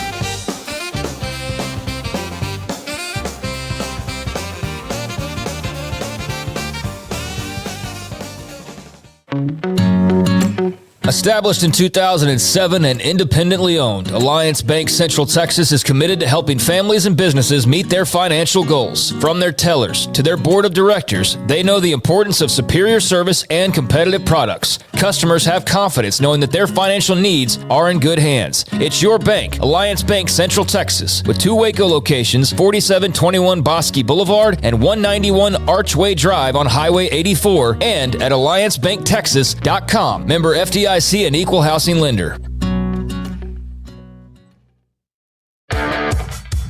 This is 365 Sports. So part of all of this, the transfer portal, the NIL, the House settlement, revenue sharing, and more. Ross Dellinger with this on the College Sports Commission. Investigators into unreported third-party NIL deals are progressing, and some schools, this is from the CSC, should expect to hear from the College Sports Commission next week. Now, listen, that's like, ooh, Like, what are they going to do? No, I don't know. But there was, when they did this house settlement, remember, they're like, some guys are going to get their balls busted, teams. And we'll see. I doubt it, but we'll see. And all the money that's being put out there and how much of it actually is going to be the up and up. Let me ask you both a question. How does the CSC have any authority if all the schools haven't opted into it yet? I agree. Yeah. I don't know how any of this works or how it's supposed to work. And every time they seemingly have something in place to police the sport, it gets knocked over by a leaf the moment it's challenged. So, yeah, I don't know. I don't have a lot of faith in this whole situation. And I don't know enough of the particulars to feel strongly one way or the other that it could be corrected. But the reaction that I've seen is basically now this is why it's even more important to have an outside collective in addition to your salary cap. So what is the first reaction by schools? How can we take advantage of this and find a way around it, like everything else that's ever thrown their way? And that's why college sports is, other than the selfishness and the greed of old people in charge for a very, very long time, that's the reason numero uno why the whole enterprise is on the shaky ground that it is. But I think the other part of it is that none of you actually want any damn rules, because the moment you get them, you try to break them immediately. Mm-hmm. Immediately. They're trying to find a way around. So we've already seen this with the CSC before it's even like grown any teeth whatsoever. Yeah, you're now just seeing people of like, well, this is why you got to have this other thing going on, and this is how you get around that. So, yeah, I have no faith outside of some like major intervention that there's ever going to be rules, because the people who say they want them don't actually want them. No. But I also saw where I need to see more details about this, so maybe I shouldn't even throw this out there. But I saw a conversation going on about like these IMG deals, and I saw where Kentucky had signed like their super exclusive NIL deal with whatever company that was, and how Learfield, and how now it actually doesn't look like it's as great as maybe it was at announcement time. And now Kentucky's like not landing the guys they thought they were going to land, and it's not quite what they expected it to be. So now they're going, well, wait, how do we pivot, and how do we? Oh, well, we need to go get our blue and white or whatever it was. We need to go get the band back together and get that fired back up. And so, yeah, I wonder if some of these collectives we've seen going to the wayside in anticipation of, well, we're not going to be needed any longer, are actually going to be needed again. And you're going to get like the bat signal, but it's going to be a big dollar sign. It's like, put the blue and gold band back together, because this CSC thing ain't like, that's, maybe I'm reading differently than what actuality is, but I did very clearly see that with the Kentucky conversation earlier about their Learfield deal. And it's not like when it was announced, when it was like, oh my God, they're going to have Learfield and their partner and there's all this money. And it's like, no, actually, it doesn't sound like it's actually worked out very well so far. So I don't know what the CSC is going to come to when it's all said and done. But if not everybody's willing to play by the rules, which they're clearly not, then what are we expecting it's actually going to do? Remember, the Attorney General of Texas said to all the schools that were a part of this, like the major FBS schools, don't sign it. And they haven't, at least the last time I looked. And so some have, very few have. And again, like you said, Paul, it's like someone stopping me who's not a police officer to give me a traffic ticket, which anyone probably could. They don't have the authority to do so. But there are mall cops until ordained otherwise. So that's what they are right now, and it's wild. And I say this through the lens of, I sat and watched FSU's press conference the other day with Norvell and Mike Alford, and I listened to Michael Alford, who was, by the way, the AD who accepted NCAA penalties like 1 week before they weren't really a thing, about the offensive line coach and that, like taking him on a ride, and they decided just not to fight him. Well, he was up there saying like, look, the CSC is coming and a lot of these deals are going to be made ineligible. And then there's going to be players back out in the water, and we don't want to have that. And I went like, what meetings are you going to that you think that this is a thing? Like, you need to prepare for everything. You need to prepare that the rules might actually get done, but you also need to prepare that, like, you know, you are following a set of rules or hoping a set of rules gets in place that literally no one around you is following. So you are playing, like, you're playing checkers and everybody else is playing chess. Yeah, I mean, when Cody Campbell, I want to save the sports, like, we're not signing that I mean, what hope does that give you that it's going to be something of substance, right? Like if he's the first one going, we're not signing that, then, well, wait a second. If you're trying to save the sport and this seemingly would maybe take a step in that direction, but you're going like, no chance, then this isn't what we thought it was or anywhere close to what we hoped it would be. And by the way, Kentucky was a JMI deal. Is that Learfield? I don't know, but it says JMI on the article that I'm reading. They're like telephone companies, man. Those things have changed names. Yeah, Playfly, Learfield, okay, yeah, JMI. I just wanted to get the name right because y'all know I'm a stickler for that, whether it be NIL stuff or player names. But I'll wait and see. We'll see what the CSC comes up with as far as a punishment. They're barking a little bit right now, but let's see how they bite and if they can, and if when they do, it actually even breaks the skin, or if it's merely a flesh wound and everybody goes, oh, y'all got no teeth. We're going to keep doing what we've been doing all along. All right, so this is kind of, I always look for these little nuggets that make me kind of crack up, and of course that might be easier than for most people. But so all this is going on over the weekend, and then UCF football, they put this up. No state income taxes. And of course, this is when all this money is being spent everywhere on players in the portal, et cetera, just to remind everybody. And then Houston follows up with theirs. And this went on over the weekend with a lot of different schools, different states that have no state income tax. And so that was, I thought, kind of fun to see. Is that right? We got him, Brendan? That was fun to see, in my opinion. There's like, I don't know, 10 or 12 different programs. Then some said, hey, we have a dirty city, but come play for us or whatever it might be. Well, it hasn't worked for some of these teams trying to sign NFL free agents. Sometimes the money is the money. Mm-hmm. And, I don't know what the structure is in Florida anymore, but I do know that the states are very similar. And so you can brag about no state income tax all you want, but until we get our property taxes in the state straightened out, I don't know if something to brag about because it's essentially the same thing. Well, if it is for you getting money and you don't have state income taxes, that's a positive, right? But I still have to pay, if I buy a house, I still have to pay a lot of property taxes. So I'm still paying some taxes that are kind of exorbitant, in my opinion. All right. There's your take on that. We're now joined by Pete Nakos on 3 Sports. The transfer portal has done a remarkable job, and do appreciate the time he's given us today. Pete, thank you very much for your time. What is the bigger story that has not yet happened as of today in the portal? What's up, Smokey? Thanks for having me on. The one thing that hasn't happened yet today, I'd say, is Sam Leavitt signing a contract with LSU, locking him in to be the Tigers quarterback in 2026. So that's the biggest thing we're following today.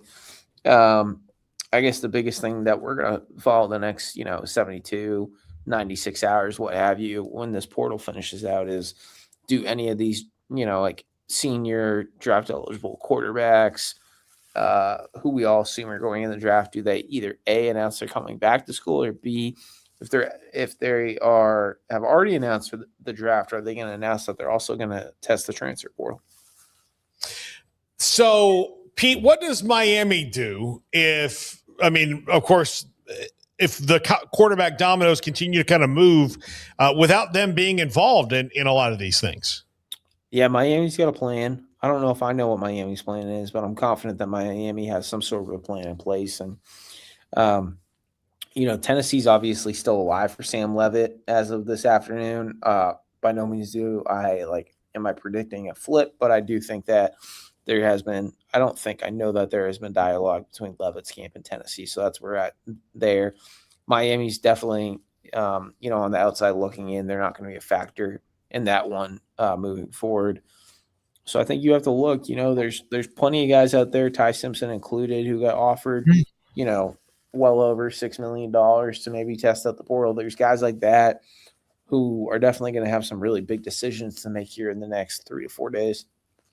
Pete, how much has the money gone up from just a year ago? And I know it's broad. It's the different positions, different needs and wants and things like that. But just from your purview, how much has this spiked in just a year's time, the money being thrown around in the portal? Yeah, I don't know if the money is spiked. I know the quarterback market money is spiked. That's for sure. The overall price for a roster, I don't think has changed too much just because of revenue sharing. But you're right when it comes to quarterback that it seems to be more expensive than ever to try to get a proven starting quarterback out of the portal. So Thursday, DJ Lagwell commits to Baylor. Obviously, that was a big deal to a program that needs oomph. We had RG3 on the show Friday. He was kind of explaining that the trip to Ole Miss was one he had scheduled anyway. He has not yet signed, had not, came back. Everything still seems to be committed. But now we're at 4 or something on Monday, and I have been told that he still hasn't signed. Is that just a matter of time or something else? Everything I've heard today makes it sound like it's a matter of time until he just puts pen to paper and he's locked in with the Bears. At this point right now, I don't see him landing at Ole Miss, but never say never. And the fact that it's, 4:20 here, Monday Central Time, and there hasn't been any announcement from DJ Lagway and haven't been able to confirm that any documents have been signed. We're definitely coming up to the clock here when it comes to enrollment and things like that. Pete, in your estimation and coverage of this, which schools have the best portal plan and which ones are still learning? I can tell you off the top of my head that I think Texas has put together a really good portal class, Texas Tech, Indiana, places like that. I don't know if anyone's put a horrible portal class together or anything. I tell you one thing though, guys, is having a plan to pay money outside of revenue sharing has never been more important for a school to be able to competitively offer deals to athletes. I can come on in February and we can talk about how well is the deal going to get through the clearinghouse or not. That's a whole different topic of conversation in my opinion, but there's a lot of programs out there who are doing well in the portal who have figured out ways to set up contracts and stuff to get money to athletes outside of the revenue sharing agreements. Pete, we were discussing this, that CSC and that trying to clear this and that, and yet not everybody has agreed to that. How does that work? Yeah, your guess is as good as mine. Obviously Texas Tech still hasn't signed that document. I think a few other schools. My head has been so much in the what the heck is DJ Lagway and Sam Levitt going to do the last 2 weeks. I think I'm going to need to go sit on a beach for 72 hours, and then I can try to start to answer questions about the macro level and what it all means for college sports. Right now, we're in literally in NFL free agency, and my job is to try to monitor where kids are going. What did it come down to for Cam Coleman? Because I'm sure the money for him was about the same at every single place. Yeah, I'd agree with that. I think the money, for the most part, all kind of lined up. Now, obviously, could be $1 million difference here or there, but when you're talking about as much money as he stands to make in the NFL, I don't think that those dollar differences are make or break in your decision. I think it came down to. I reported it the same day that he announced he was going to go in the portal. I really think it came down to what quarterback did he want to work with the most? And yeah, I'm not a wide receiver, so I'm not going to try to break down every quarterback's game, but he obviously felt like he was going to thrive in that offense with Arch Manning. I thought Texas Tech offered an awesome opportunity if it came to playing with Brendan Sorsby. I'm sure he had some questions for Alabama just because it's unclear if Keelan Russell or Austin Mack will start next year.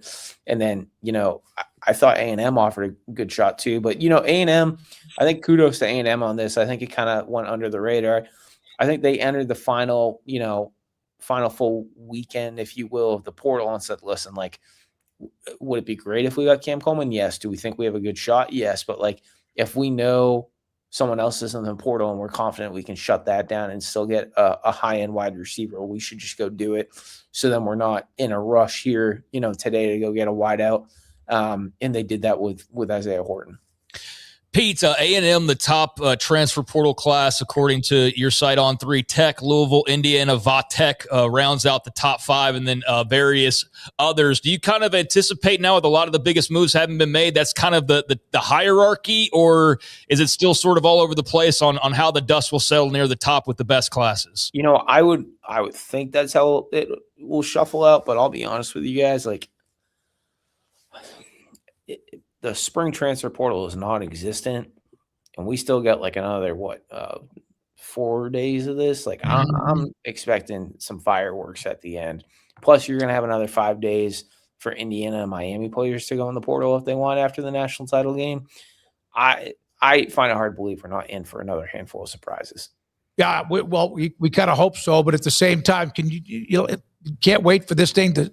It's great for you and your site, but you kind of wish it would just button up and, like you said, go to the beach and relax. No. I want to grind. I want to fight through this thing and try to break as much news as possible. But there are certain things like, trying to figure out if that deal is going to get approved that I just don't have the time to comprehend at the moment. So it's just trying to figure out where guys are going, where visits are going, how much an offer is, if someone's going to up that offer, things like that. That's what I'm thinking of day to day. It's literally free agency. And I think the crazier thing too is that we've tried to cram it in this, 15, 16-day window in the middle of January when the sports postseason is also supposed to be playing out. So the idea that that's all going down at the same time, I think that needs looked at.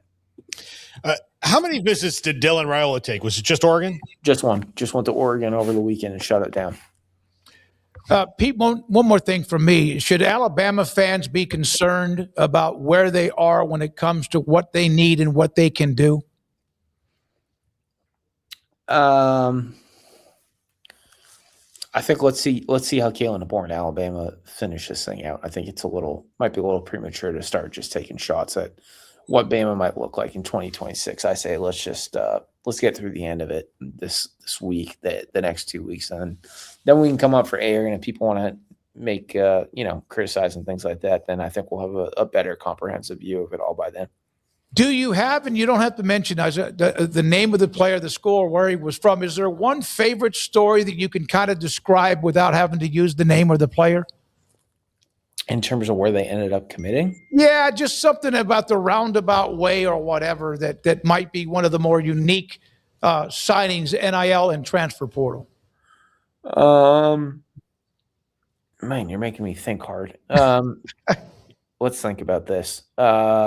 I think the story I'm following today will turn out to be pretty impactful in the 2026 season. So how that all kind of comes to a close will be interesting. There was a big-time commitment over the weekend where a team flew in for an in-home visit that a lot of schools weren't aware of. And the next thing you knew, they committed to the school. I think that caught a lot of people off guard. That was a wild 3-hour stretch. And then I got no problem mentioning this one. Brendan Sorsby ends up at Texas Tech, where we all kind of thought he was going to end up. But to think that he went on the LSU visit and then turned around to Texas Tech, I mean, that will be, I think, something that we talk about for a little while this offseason, just because of, usually when a player leaves a visit and goes on another visit, there's some uneasiness inside a program, just being like, okay, like, we gave it our best shot. Did they not think that was good enough? Things like that. And obviously Brendan Sorsby left, but he obviously felt good enough about what Texas Tech had to offer, where coming off the LSU visit, he turned around and committed to Texas Tech. Pete, Tech grabbed a lot of headlines last year with the top portal class. Not sure if they'll end up with the top one again, but they're up there at number 2, I think, as it currently stands. What do you make of their haul right now? And obviously they're not going anywhere anytime soon, but just kind of how do you view Tech here in year 2 of portal craziness and cleaning up the way that they have been? Listen, I think their front seven is going to be ridiculous again, just because of what they did in the portal. I guess we'll kind of see how it comes to fruition, but just on paper.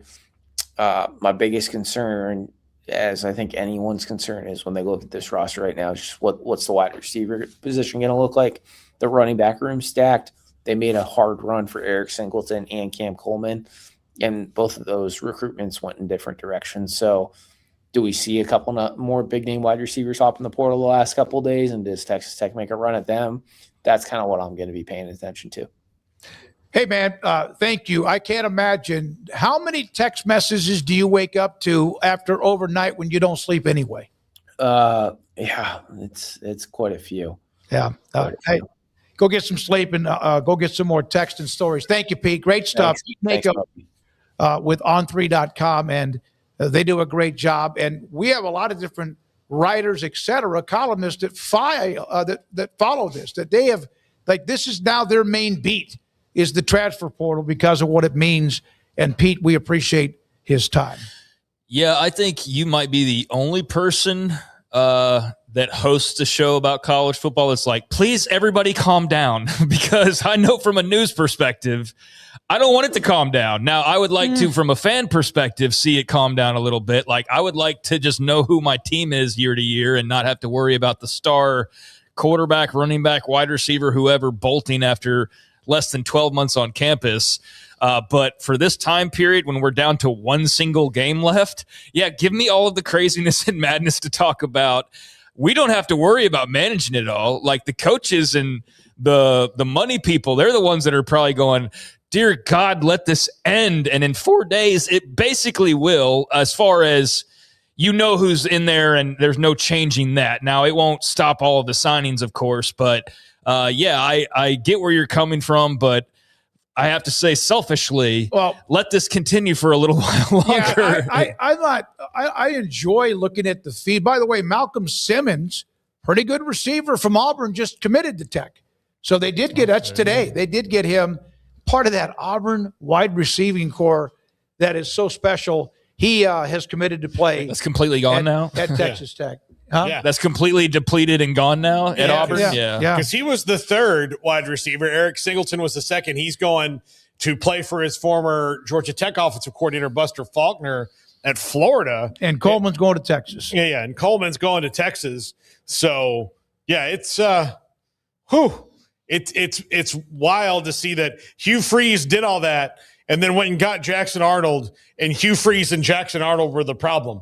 Like, that was the issue. And so now they have like everybody, but they have a completely different roster. Average of 18 yards a catch. Didn't have a lot of catches, but did have a couple of touchdowns, but wanted to include that one today. He had a couple big games there at the end of the season, over 100 yards and or close to like 150 yards, I think, in the last couple games of the year. But yeah, they've got a haul of receivers. I don't think that they've landed like that crown jewel like they were hoping Cam Coleman would be. So not the Auburn wide receiver you were most hoping for, but a guy who was somewhat productive last year, and like I said, closed pretty strong. I mean, highest game prior to November 22nd was 46 yards receiving, and he had 0 touchdowns the entire time.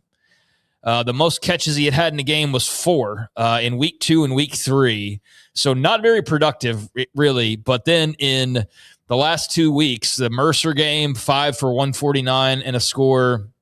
And then in the Alabama game, 3 for 143 and a score. He had 47.7 yards per catch in that game, which is just absolutely ridiculous. So, yeah, he closed strong, and that's a good addition. I hesitate just saying like because I feel like we say that about every single addition, but it's a guy who closed really strong, and wide receivers an area of need for them, and they've addressed it pretty well. Nearly a handful of guys now at this point, and they've got guys coming back next year as well. So I think that it's a question mark as to who the star will be. But they're going to have a lot of options there at their disposal. And if a couple guys can emerge and join a Terrence Carter from the tight end position as some real deal weapons, then yeah, Tech's going to be in good shape. But on paper, they've addressed the need. There's just maybe not that star-studded 5-star number 1 rated type of player that Texas A&M, everybody was trying to land into Cam Coleman. But they're the number 2 class right now, as we just talked about with Pete, and there's still a lot of decisions to be made. So yeah, the Red Raiders they're not sleeping long. When they do sleep, they are attacking this thing. Well, I like Aiken. Yeah, Coy Aiken's a really good player. Very good player. Yeah, he's coming back. I will say, in that Oregon game, all of the negatives were about Baron Morton. I don't feel like his receivers were that great in that game. I don't think the running backs were that great in that game. Carter was the only one that seemed the tight end was the only player that seemed like he belonged, right? That he was actually in the game and making a difference. But I think that while Baron Morton understandably got a lot of the flack, I think you could look around at the offense as a whole and you could have spread the wealth a little bit when it came to that. So I think that you look at that roster and yeah, Coy Aiken's great, and they've got some other guys. Maybe Micah Hudson, maybe this is the year that he finally blows up. But they could certainly stand to upgrade there as well, as my point. That's what I'm getting at. I think one of the things that you saw is that they had a lot of guys who were really good, but they didn't have a guy who, like Cam Coleman, that's crap. Like they didn't have a matchup nightmare. They just had a bunch of guys that were really good, really physical, really athletic, but they didn't have the one guy you've got to plan for. And I think that's probably the next phase for them. Or on their defense, they had multiple guys you had to plan for. You had to plan for all of the defensive ends. You had to do those kind of things. Yeah, I mean, Caleb Douglas was really good. Yeah. Reggie Virgil was pretty good, but I don't know that. There wasn't a Cam Coleman. That's what I'm trying to. There wasn't like that 5-star surefire. Like that's the guy that they're planning for all week long. But I do think they had a bunch of really good guys, so they were a tough matchup because they had a plethora of guys. So we can go to Aiken, we can go to Virgil, we can go to Douglas, we can go to Carter. They didn't have a lack of options, but I did feel like that part of the ball, as well as the running backs, did not live up to their billing in that game against Oregon, but it was seemingly all Baron Morton criticism coming out of that game. All right, there's much more to get to, including more of the transfer portal news and notes. Phil Bennett will join us at the top of the hour. We do appreciate your time. If you are in the chat room and you have not subscribed, you're watching us on YouTube and you have not subscribed, or even on Twitter, wherever it might be, please do. We would appreciate that. I mentioned this earlier in the show that former CBS Sports and Infinity Sports Network talk show host Zach Gelb began a 2-hour show with us earlier today. He'll be on every afternoon, and it was great to have Zach be a part of what we do at 365 Sports. This is, in fact, 365 Sports. Ideal, MRI.com in the Central Texas marketplace off I-35 in Waco. They have a state-of-the-art imaging machine. They will find what your doctor needs. They want to look at your lower back. They want to look at your knee. Did you sprain it, or is it something worse? Is it a ligament? Is there an issue somewhere in your body that hurts and you don't? Is it a muscle? They'll find it in that state-of-the-art imaging machine. I've been in it 4 different times, a couple of different times. They went in there and looked at my lower back, and each time it was pretty much the same thing. Yeah, you got a little bit of wear and tear, but never anything they're like, whoa, this is not good. And maybe it's something else that they're looking for, and they will find it if your doctor needs it. They got to request it, and never more than $497 or less. That's awesome when the average is $1,100. Dr. Rob Maxey and his great staff and the owners and what they have with Texan specialists, it's inside the Central Texas marketplace on the southern part of Waco off I-35 at idealmri.com. Did you know that 1 out of every 4 men have symptomatic low levels of testosterone and don't even know it? And if you think you're too young to worry about it, guess again. Low T levels can make you feel tired and grumpy, raise your cholesterol, and cause weight gain. Petty Clinic Low T can set up same-day blood screening and results. So if you're tired of being tired, call or go online at pettycliniclowt.com. It's a private clinic with an atmosphere catering to men. Affordable, only $165 a month, including lab work, office consultation, testosterone injections, and follow-up visits, compared to $300 or more a month in Dallas or Austin. And you don't have to drive 90 miles one way or the other and fight the traffic. Petty Clinic Low T has board-certified physician consultations and will provide the best form of brand-strength testosterone. Contact Petty Clinic Low T for increased energy, improvement in sexual desire and performance, mood, concentration, even a decrease in body and belly fat. Just off Highway 84 and Old Hewitt Drive in Woodway, pettycliniclowt.com.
Whatever it is you wrangle, whatever seeds you sow. No matter what you nurture or what you choose to grow, at Texas Farm Bureau Insurance, we're proud to protect all Texans.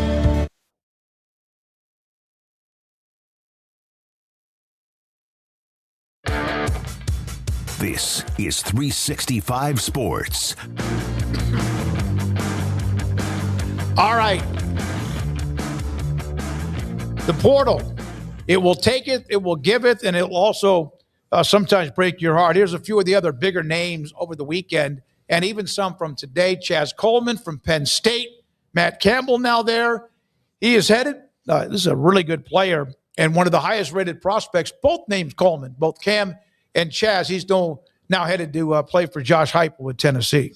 Yeah, this is a nice pickup for them, and they've lost some good defensive ends, into the draft of the last couple of years, and he follows his defensive coordinator, Jim Knowles, who was there at Tennessee, so should be able to hit the ground running. He's a really good player. They got him over Ohio State. They got him over a ton of schools, so this is Tennessee's biggest get so far in the portal. They've mostly had a lot of subtractions when it comes to the draft and everything else. It's going to be a strange next week for Tennessee as they figure out Joey Aguilar, who the quarterback is going to be if it's not Joey Aguilar, and everything in between. There's a lot, but this is a really, really huge pickup in Chaz Coleman. How do things change if, in fact, Trinidad Chambliss, who's Tom Mars, and then somebody who's very heavily clout in Tennessee, the state of Tennessee, who's an attorney, and Chambliss and Aguilar, and what would happen? Because I don't know, can you clear one or not the other? Sure, based on whatever they think the rules are. They're different cases. Yeah, I know that. Trinidad Chambliss, this is weird. I saw, our friend Darren Heitner, we talked about it at length on Friday, posting it, the highlighted section of Ferris State's reasoning. He had injuries in 2022, but he wasn't going to play, so we didn't give him a medical red shirt.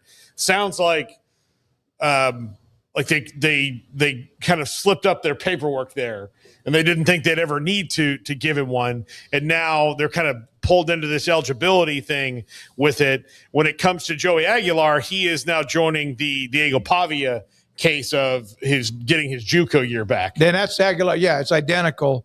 And then this one here, you want to add something there? I just think getting JUCO years back is absolute BS. I think that's ridiculous. You played in college, junior college.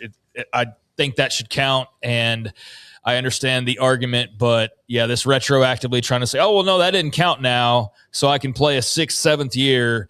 I'm just not in favor of that, and I feel like that opens up a can of worms, but the legal system will be the one to determine that, so we will see. But I found it refreshing to see Chandler Morris getting denied his 7th year of eligibility. I actually wanted to throw a party for that reason. And that's so mean. Well, I mean, just move on, dude. And that's kind of where we are, where we've gotten to the point where we're finally on the other side of COVID, but there's stragglers that are still holding on for dear life, trying to get a 7th year or a 6th year in many cases. And I get why. It's very lucrative to now have that 6th or 7th year for some guys. But I was glad to see that there's actually some being turned down. And I just think JUCO ball is still college football, even if you want to try to say now that it's I don't know what it is if it's not college football. It was. I mean, I went there not because of anything athletics, but those credits. I then went to Stephen F. Austin, and it was part of me being in college 4 years, and I was done, and those counted, whether I was an athlete or not. Now, this young man, I mentioned this when he was a freshman at Duncanville High School, great player then, and now at LSU. And Garrett Ross, it looks like the Tigers, not only do they get Levitt, they're going to have Caden Durham back next year. He entered the portal, put his toes in the pool, and has decided, no, he will return back to LSU, and he'll be a part of that team for next year. They fix the offensive line. That'll be great for them. But Caden Durham also has not been healthy in his entire run. He's extremely talented. And when he gets going, we've seen what he can do. But part of that is they haven't had a great offensive line, so he gets hit even more than most running backs do. And the other part of it is you just got to stay healthy. Yeah, that's good news. I think what Paul said, though. He's got to stay healthy. They got to block for him. But, yeah, I think that's a much better turnout than him entering the portal and going off to potentially beat you somewhere else and maximize potential elsewhere. So I like that for LSU, that he's going to be coming back, and I hope as a Texas guy that he's able to hit his stride and be the best version of himself that he can be. And I think with Levitt, and it's LSU, so you'll know they have wide receivers. I mean, they could not hit the portal at all. They wake up and they got 5-star receivers growing on trees down there. That's a really nice start for Lane Kiffin to have in the toy chest some nice pieces to play around with. And, yeah, I think the offensive line will be a big thing for them, but they've got some weapons, that's for sure. He had 7 games this past year, and again, he was not 100%, where he had less than 10 carries, where he had 20 carries a couple of different times as a freshman, and he is going to be at LSU. It's the same situation with UT. They have restocked and added, of course, to their running back room that was beaten up with injuries even in the last couple of years. Of course, Wisner 2 years ago had a huge year. He's at Florida State. They got the running backs, and they're now going to start working on what are they going to do with some of the offensive linemen have made the decisions that they're coming back. Your hearing aids are hey, what? beeping. I know. I heard that. I don't know why, though. All right, so there we are with – and then this one here, we interviewed him. Remember, I don't know if it ever made it on the air, but DJ McKinney at Colorado is headed to Notre Dame. Now, this is kind of an interesting story. You had that Marcus Freeman, son's a wrestler, had some issues going on. DJ McKinney's a really good player. Notre Dame had not announced anybody at all. And then today they had like 5 or 6 players enter who have been in the portal who announced that they're headed to Notre Dame. Yeah, they've been on a roll lately. I had somebody text me last night and ask, does this mean Marcus Freeman's in trouble at Notre Dame? I said, you remember the last guy killed a guy. So no, he's not in trouble there at Notre Dame. So, they've been on a run. They've got defensive back from Michigan coming in. Obviously, DJ McKinney, who's a good player, coming in. So not surprising that they come off a 10-2 year and have a popular coach and continue to get better. So, but yeah, they've been interesting to watch for sure. Yeah, that Kelly thing, like he killed a guy. Like, I don't know. He didn't, but he made a decision that led to a guy's death is the way that you can look at it. But, yeah, I see that. He killed a guy thrown around quite a bit when it comes to Brian Kelly. His absolute egomaniacal ignorance killed a guy. Yeah, I mean, you could argue that, sure. I just think that's here. You killed a guy. It's like you physically did the job yourself. I think you made a really poor decision because maybe you're an egomaniac, and it led to this incident that is horrifying, certainly. But yeah, I hear that thrown around a lot when it comes to Brian Kelly, and that's something he's never gonna shake and probably doesn't deserve to. But nevertheless, I think that's a nice pickup. And I believe I read earlier today the Marcus Freeman situation's done already. Like they've already reviewed all the video, they've already talked to everybody, and that little man wrestling assistant coach who apparently is just an asshole, I suppose, that tried to create a situation out of something out of nothing. I guess his 15 minutes of fame are already over. So good, because that stunk from the beginning, especially when you started reading some of the early details. And I'll read more later on. But glad that got cleared up in record time, especially if it's somebody just trying to take advantage of somebody else because they're a big name, trying to get a lawsuit, trying to get some free money out of the situation. I'm glad that bow was tied up pretty quickly and Marcus Freeman and Notre Dame can just move on. But it was something you raise your eyes at for just a second. You go, wait, what? What is this? Wrestling, assaults, like son involved? What is all this? And then you read deeper and you go, sounds like maybe a little man wrestling coach was trying to create a situation. I don't know. But it clearly, whatever it was not enough for the police to feel like they needed to carry this on any further or charge Marcus Freeman with anything. So that's already in the rear view. Maybe somebody knowing who it was and trying to get something out of it. One of the transfers, by the way, we didn't show his name. Jaden Sanders from Michigan is a hell of a player. Freshman who played a lot. Was Kilgore High School in East Texas, by the way, where he came from. So there's that. Now, UT not only were able to get the Hollywood Smothers and Cam Coleman, but a couple of others, including linebacker Rasheem Biles from Pittsburgh. Very good player. Biles, of course, had 17 tackles from behind the line of scrimmage, led the ACC with that, had 101 tackles, 4.5 sacks, 2 pick sixes, a disruptive player who's headed to UT. A monster who's headed to UT. He will fit in very well in that defense. This is and they'll get other good defensive players in the next couple days, but this will be the crown jewel of Will Muschamp's return class at Texas, because he is an absolute beast. Yeah, really good player and another really good get for Texas. So hell of a weekend for them, and definitely a 180 from where they were probably last Thursday or so, with concerns about the class overall and their approach to the transfer portal compared to others who had cleaned up early on. I think the fruit has grown now on the tree, and they're starting to pick off some pretty juicy pieces to put in that lineup next year, offensively and defensively. So, yeah, I think you're feeling great, like we were talking about earlier with the Cam Coleman and Hollywood Smothers and Raleigh Brown, and obviously Arch coming back, and now the defense is getting addressed as well with a really big-time player right there in the thick of things. So, yeah, a crown jewel for Will Muschamp and his grand return to Austin, and a team that we'll be talking a ton about, obviously, over the coming months. All right, we'll do a couple of more transfer portal. Then I want to get back into Indiana and also Miami. Phil Bennett will join us at the top of the hour at 5 o'clock. Kentucky, boy, they've been busy. Tennessee offensive tackle Lance Hurd, he has signed with them and or landed a commitment from him. Not sure if he's signed yet. Yeah, former 5-star player who was at Tennessee, an all-SEC selection to beef up that Kentucky offensive line. Well, they got Colton Price from Baylor. They've gotten a couple other linemen. Will Stein wasn't messing around when trying to build his team from the front back as he takes over Kentucky. This is a huge get for them. Lance Hurd could have gone wherever he wanted to go. Now, 3 quarterback notes. Let's do them quickly, Brandon. Let's start with North Carolina transfer Bryce Baker has committed to Virginia Tech. Braden Atkinson from Mercer committed to Oregon State. And then the actually, without question, the biggest transfer portal quarterback addition for anybody, Coastal Carolina. Craig's wearing their colors today.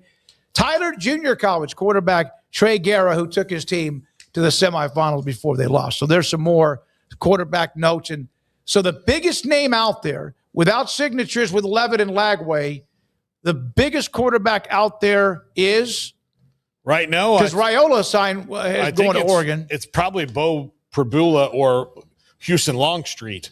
Bo's played a lot more. Houston obviously is a 5-star quarterback, but those are the guys who are out there left. As far as Bryce Baker goes, he was committed to LSU last year. He had DJ Underwood was committed to LSU. Then Bryce Baker was committed to LSU. They both decommitted. Baker went to UNC to play for Bill Belichick. It did not go the way he thought it would go. He is off to Virginia Tech to play for and possibly the backup to Ethan Grunkmeyer, who hasn't signed yet, but it looks like he is going to sign, and those will be the quarterbacks at Virginia Tech. Atkinson from Mercer won the Jerry Rice Award of the FCS Freshman of the Year. So Jamarcus Shepard, the new coach at Oregon State, gets himself a really interesting player as they head into the first year in the new Pac-12. So Raiola's going to go to Oregon. And I got to tell you, if Dan Lanning brings you in, that doesn't mean everybody that they've signed, like, for example, Austin Novosad, he didn't play much at all. He transferred out. But they usually hit on their Bo Nix, of course, had underperformed and ended up being fantastic. With Dante Moore, he did not play at all very well, had a bad game, especially early on to set the tone against Indiana. But Dylan Raiola going to Oregon. So you think any Nebraska fans are did not want him to come back? And I'm one of them, by the way. I just think it's time for a change. But all of a sudden, Oregon and Dylan Raiola, you're like, well, wait a minute. Maybe it was Nebraska and not Dylan Raiola. I'm sure there's a lot of people who don't believe in Matt Rule that are thinking that and don't believe in Dana Holgorsen or whatever they've done offensively the last couple of years. But, I mean, we'll see. That's the beauty of it, unless, knock on wood, Raiola gets hurt and we don't see much of him. But if he's out there, as we expect him to be as the starter for Oregon, then we'll see who's at fault. Was it Nebraska or was it Dylan Raiola? Maybe it was a combination of both of them. I think it was, actually. If I had to circle C, I think it was a combination of – I don't think he had the greatest offense and the best coaching. And I also don't think that he was the greatest player or probably the most coachable. And so I don't want to accuse him of that. He might have been really receptive in practice. I just felt like his personality kind of outweighed some of the actual on the field stuff sometimes, or drew too much more attention than the on the field actually did. So I got a little bit tired of him from that standpoint. But yeah, he's obviously a very talented guy, and the recruiting rankings are not always right, but they generally are in the ballpark on somebody who's ultra talented. And I don't think you have an entire industry just completely whiff on a guy being a talented quarterback or not. Now, you can argue that does happen from time to time. I just think that Raiola is not some just hugely misdiagnosed rating. I think he's just a guy who hasn't put it all together, and maybe won't, but we're going to see in Eugene next year. He will absolutely be behind a much better offensive line than what he had at Lincoln. Well, no Will Stein, though. I mean, they have made the change there, so Will Stein now at Kentucky. We'll see how Oregon's offense looks next year. The good for him was he's 3-1 touchdowns to interceptions. This past year is 18 touchdowns, 6 interceptions. The bad was you just kind of felt like you were watching a car that couldn't get all, like it's right there. It's got all the bells and whistles, but for whatever reason, it just can't kick into You're talking gear. about Nebraska football from top to bottom when you say that. Yeah, but like he was part of that. So, what it is what it is. And I like I said last week when they got Anthony Calandria, I think that is an immediate upgrade. Obviously, you could have 2 years in Oregon with Dylan Raiola and just 1 year with Anthony Calandria, but Anthony Calandria, for what Matt Rule needs right now, which is to make strides in getting closer to being a team that can compete for the Big Ten championship, that is more important to him right now than developing a Dylan Raiola, as where Oregon can do that. They can do that and probably not miss as many beats. So I think it's probably a move that works out for both sides pretty well. Well, it needs to. I have nothing against him. I just I said this from the beginning, even the first year, which was as a true freshman.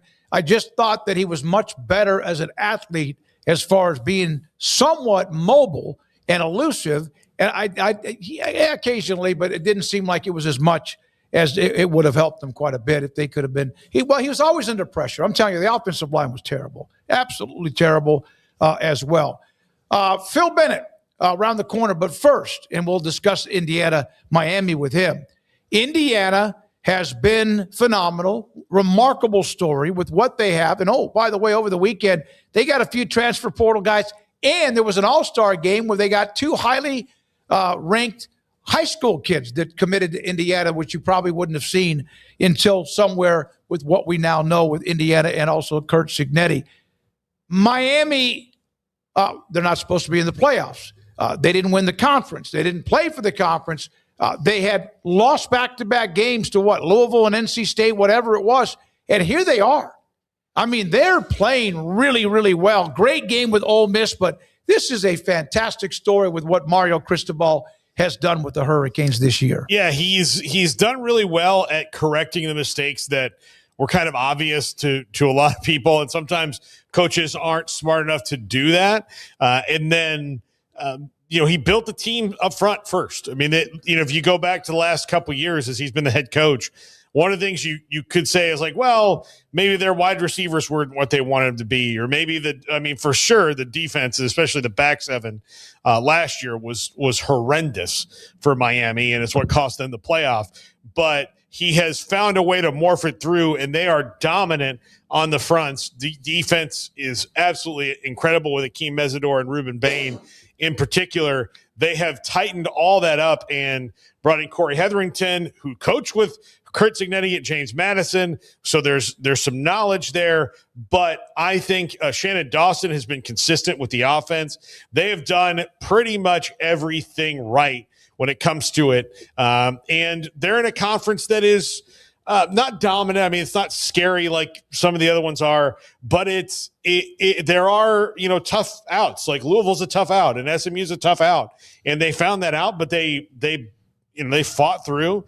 They should have been the ACC champion. That should have been a thing that happened, but it didn't. And here they are with a chance to be a national champion. All right, when we come back, what does Phil Bennett think about the matchup with Miami and also Indiana and the story that continues with Kirk Cignetti and company? And this is 365 Sports. Earlier, I mentioned Ideal MRI, been in that imaging machine 4 different times, twice for my lower back. Not so much anything that hurts with my back, but how it's affected maybe the feeling, has affected the feeling I've had, this kind of a tugging feeling in my right hip. That's gone. Haven't had it for a while, ever since I sat down, had a consultation with QC Kinetics, regenerative treatment. I have blood drawn. They spin it. They put it back in my back lower waistline. I've had my hip bone with stem cells. Take it out, spin it, put it back in my body. And I'm telling you right now, I can play golf, and then that night it doesn't hit. It's not sore. I can even do more things working out, which I couldn't do for a long time, and it's not immediately sore. It is something that helps you stay away from invasive surgery, operations. Don't get cut on your back. Don't get cut anywhere if you can use QC Kinetics. It might be your elbow, tennis elbow, maybe when you play golf. Maybe it's your knees. Maybe you're like me, it's my hip. But I started the treatment in September. I am not going to endorse a company if it's not working, and it is working. My next treatment will be in February. If you want to try one more thing before you decide to have any kind of invasive surgery or operation, I am telling you now, QC Kinetics, with the locations in Dallas and Houston and elsewhere, go to QCkinetics.com. When you play hard, sometimes you fall hard. Sports injuries require special treatment. At Southwest Sports Medicine and Orthopedics, our team of expert doctors provides athletes and active adults with comprehensive sports medicine care, diagnostics, and orthopedic. Whether you're in high school, college, or beyond, we'll help you get back on the field. Call on the team physicians for Baylor Athletics. Call Southwest Sports Medicine and Orthopedics. Serving Central Texas since 1889, TFNB Your Bank for Life takes pride in being more than a bank.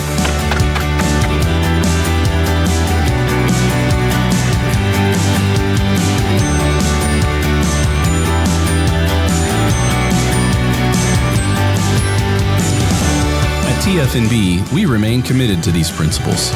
If you value them too, come join us. TFNB, Your Bank for Life. UBO Business Services. We are a studies-based service organization that is the best in Texas when it comes to copiers, printers, and scanners. The way we quantify that is through a company used by millions of corporations called Net Promoter Score. What Net Promoter Score looks at are your Google reviews. We have a better Net Promoter Score than HEB with a 65 and Ritz-Carlton Hotels with a 70. According to Net Promoter Score, if you're a 70 or above, you're considered world-class in customer service. UBO Business Services is an 86 when it comes to Net Promoter Score. You can find us at ubeo.com, ubeo.com. What does being different mean to me? You know, that is an interesting question. Because there really isn't one way. There's a bunch of different ways you could do it. This is the Sonos Arc Ultra, and this is what you need to know about. It represents one of the easiest ways to get into high-quality home cinema without loads of cables and faffing around. And that's because the Arc Ultra provides full Dolby Atmos without any rear speakers thanks to its sound motion technology. And Sonos is actually calling sound motion one of the most significant breakthroughs in audio engineering in nearly 100 years. It's an amazing setup. It sounds absolutely fantastic. I love the absence of fat. If you're a Sonos person, there's a reason you're watching this video. It's time to compete against yourself, finding too many excuses not to work out combined with bad eating habits, and Waco Regional Tennis and Fitness can help reach inside your competitive soul. Discipline, getting results you've only dreamed about, personal training, group exercise classes, and even a tanning bed, world-class tennis facility, and pickleball courts and lessons available. Waco Regional Tennis and Fitness, spacious, clean workout rooms, free weights, state-of-the-art technology, weight training equipment, and no intimidation. It's time for you to react today, not tomorrow, at Waco Regional Tennis and Fitness on Lakeshore Drive in Waco.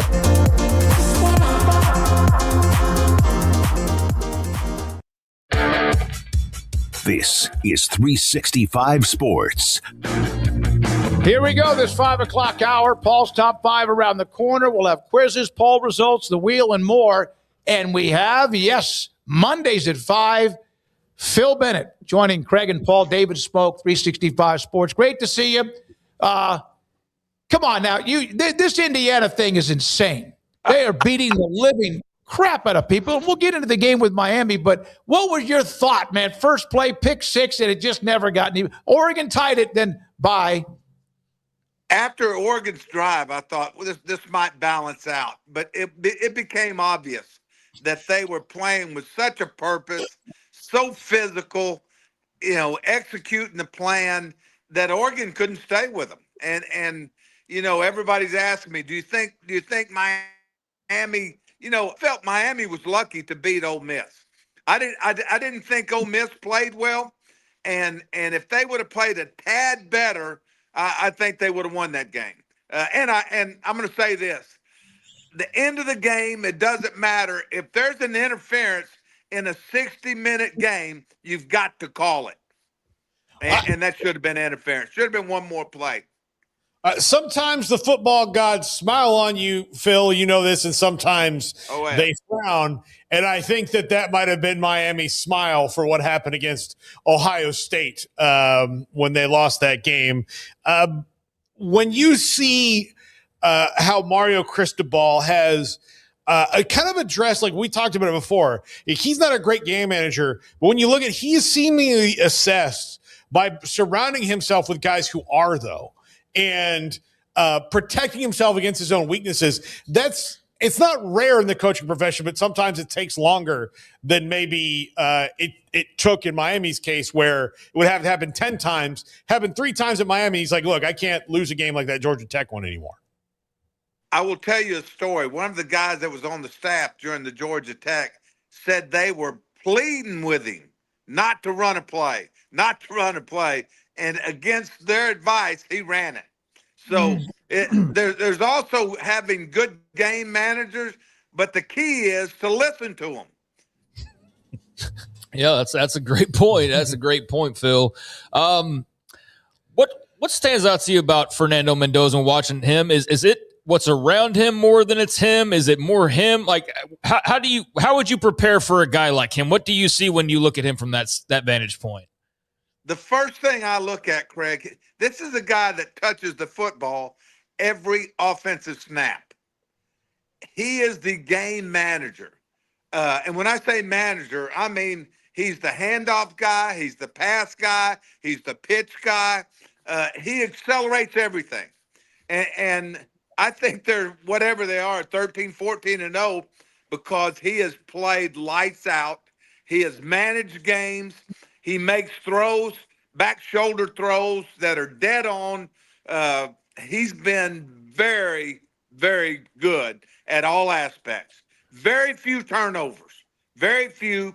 And you can tell he knows what he's doing. He plays with a confidence, and he gives that team confidence. 15-0, trying to become 16-0. And it is a long grind, but it doesn't seem like either one of these teams. I don't know if any of the teams wore down as they went into the 13th or 14th or 15th game, which I always wondered if that was going to be the case. But it seems like people are starting to get used to the length of the season. Do you agree? I do agree. I listened to Matthew Stafford today, and he was talking about, they said, are you tired? He said, listen, I've told people this. Once you get in the playoffs, your feelings are almost euphoric. You're energized. You're anxious. And you can't even think about being tired. And that's what happens. He said, now, when it's over, I'll probably have a week that I don't get out of bed. But right now, with everything happening, with the news, with the coverage, with the practice, the game planning, they're locked in and they're ready, set, go, and it's obvious. Phil, when you look at the way that teams are building now out of the portal, what would be, and again, you more than dipped your toe in it, but you're out of it now. What would be your philosophy when you're trying to meld building those two things? The thing I worry about, Paul, is time is of essence. The way they have this schedule, the Coaches Association is having their convention in Charlotte. And I'm telling you, there's not a D1, 1AA coach there because they're all working. Everybody's trying to get kids in school. the thing that I would say, and I've said this many times, is evaluation is the key. The reason Indiana is where they're at, they've evaluated the right kids. And I think then obviously getting them on campus, showing them and getting them and paying them whatever they're doing. But evaluation is still the number one thing. And that's why I think the staffs are bigger, the recruiting departments, whatever you call them, general managers, they've got to have those tapes watched, get to those coaches, and identify the ones you want. Phil, Indiana has they're going to start getting higher ranked players. In fact, over the weekend, I mentioned earlier an All-American game, they got a couple of highly ranked players, but for the most part, there are 4 stars, no 5 stars, and we know that Oregon has a bunch of them, and Alabama has a bunch of them, and others.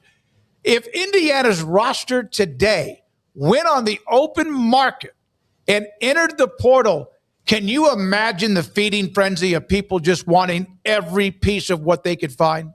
There wouldn't be a vacant room in Bloomington.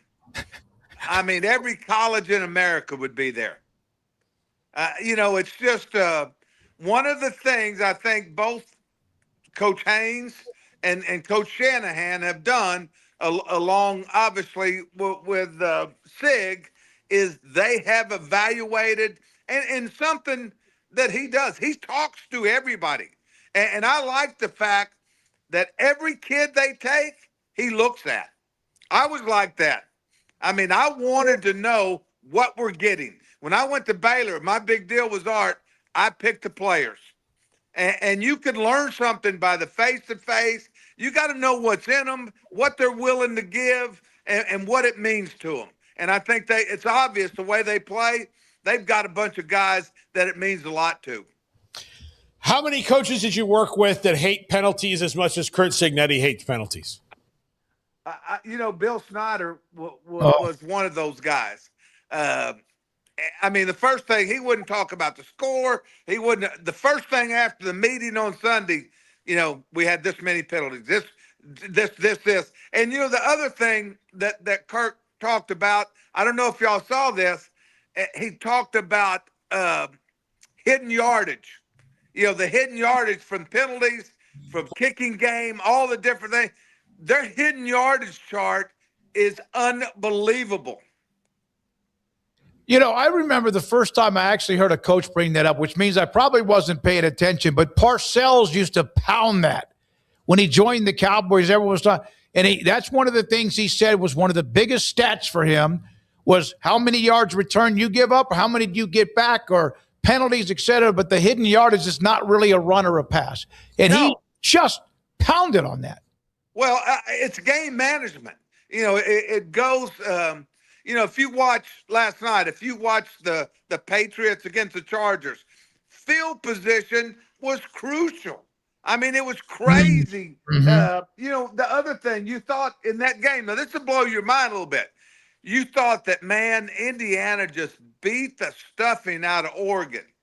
I'm going to tell you what turnovers and field position does. They were within, I think, 20 yards of each other in total offense. 20 yards. And neither one of them were excessive. There wasn't any 400, 500. I think they were both 380, 379. And it's field position from turnovers and things that happen are crucial. Those hidden yardage. Phil Bennett with us on Mondays at 5. 2 more weeks. We got the game next week, a week from today, and talking about Indiana, Miami right now. Okay, so last question for me, Phil. Malachi Corley is old school Miami fast. He would Tony? Malachi Tony. Yeah, you said Corley. Corley, golly, that guy.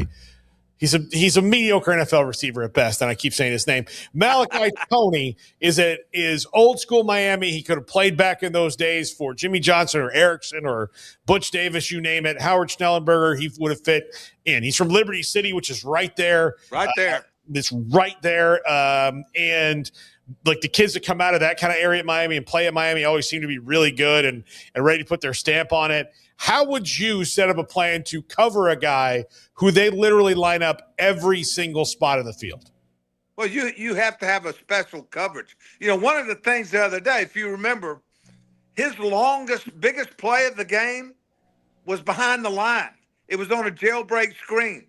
And his run after catch, he's a running back. You watch him. Watch him against A&M. They ran the jet sweep, 12 yards. He's in the end zone before they could force anything.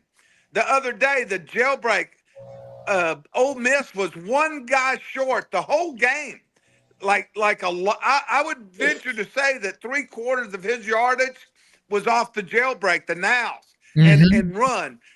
You've got to have numbers, Paul. You've got to have inside, outside, on top, and you better be alert where he's at. I've seen him play number 1. I've seen him play 3, 2. He's been, like you said, he's been in the backfield. They're going. Shannon Dawson is smart enough to know that's his money, and they're going to find ways to get him the ball. 99 catches. I did not realize that. I think a guy like that, normally you get like 3 to 4 or 5, like you said, the tunnel screen, whatever. I didn't realize he had that many catches. Of course, they've played a few games extra than normal, but that's a ton. That's a ton. I would like to know, how many balls were vertical throws. And I will say this, against A&M, he ran a couple of what I call under routes, that cruise routes that they match him on linebackers. And the reason they do, they like his running skills after catch. And it's a relatively easy throw. So, this will be the thing that I like about what Indiana does, their distribution in the secondary. I mean, you saw it the first play. This was just quarters, and you saw that corner. I mean, he broke on that ball. I think somebody told me the corner that scored the first play was 5'8". Yeah. But he is a dog in coverage. And they place and distribute so well. And I really think it's gonna be hard for Miami to get those throws that they got last week. There seems to be now, Indiana's an older team. That's been documented. But also Miami might have a larger team on the offensive line against that Indiana front. But that I did not know this, but I guess Indiana lost one of their prime players for the season, is not playing anymore. He did not play last week either. No. Yeah, he didn't play in that game. You mentioned, and I forgot who it was, somebody texted me, a good friend of mine, Blake Browder. He's a UT fan, but he watches your segment, loves your segment. He said you mentioned something about Indiana is probably the best in the country at gap control. Yes. Kind of for those, even me, kind of explain exactly how that works. The first thing you look at is you've got the center guard gap, the guard tackle gap, and the tight end tackle gap. And so basically it's a numbers game.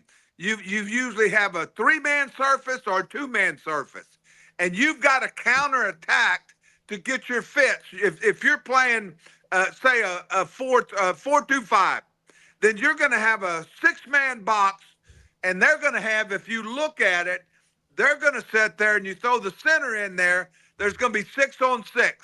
And then the safety, down safety is usually your hit guy. So they do a really good job of creating gap leverage. You'll see their D-line, 46 and some other guys, they move and take gaps and they fit, and the backers fit off of them. And that gives the offensive line the dickens when they're moving. And last week against Oregon couldn't get the ball off, couldn't hand the ball off because of the penetration of their D-line. Well, that quarterback at Oregon had a tough start. Geez, I mean, and he was so good against Tech. He wasn't great, but he was the difference compared to, obviously, Baron Morton at Tech. He played much better. Let me ask you something. A friend of mine called me during that game. He goes, tell me, does Dante Moore have the Baron Morton look right now or what? Yeah. And that was the truth. Yeah, and then snowball. Hey, thank you so much, buddy. Next right, guys. Before the game, we'll get you on one more time. I'm looking forward to it. Thank you, guys. Bye-bye. Bill Bennett, 40-plus years coaching in college football and on with us Mondays. Love the segment. Appreciate his time. When we do come back, we will hear from Paul Catalina and the top 5. We'll have the poll results, quizzes, and the wheel, which is about to maybe be on its last breath. This is 365 Sports.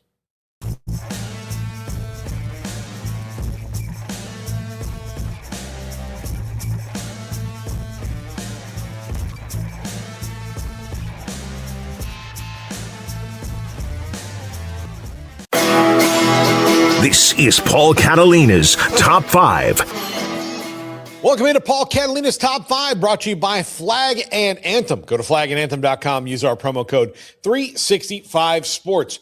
We're keeping on with our transfer quarterback rankings.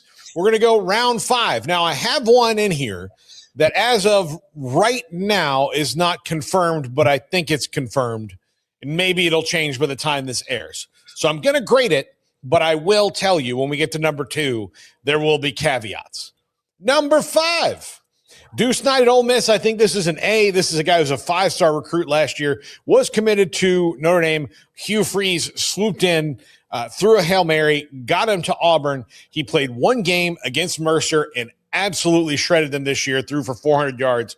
Whether Trinidad Chambliss comes back or not, you've got a built-in replacement Deuce Knight. I think he's ready to start. I really do. But a year in that system behind Trinidad Chambliss could work out for him. I don't know if the Trinidad Chambliss eligibility thing is going to work out or not. We'll see. He might be on his way to the NFL. Number 4.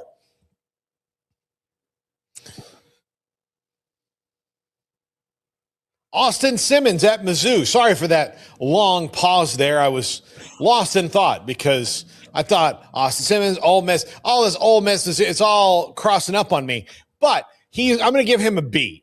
He lost out on the starting job to Trinidad Chambliss, which is not really his fault. He got Wally pipped. He got injured. Trinidad Chambliss came in, led them all the way to the national semifinals. And what are you going to do? But Austin Simmons to Mizzou was one of the worst kept secrets. I'm going to give it a B because we've seen a little bit from Austin Simmons that you would like if you're Mizzou, but we haven't seen a lot. So I'm going to give it a B and wait and see what happens.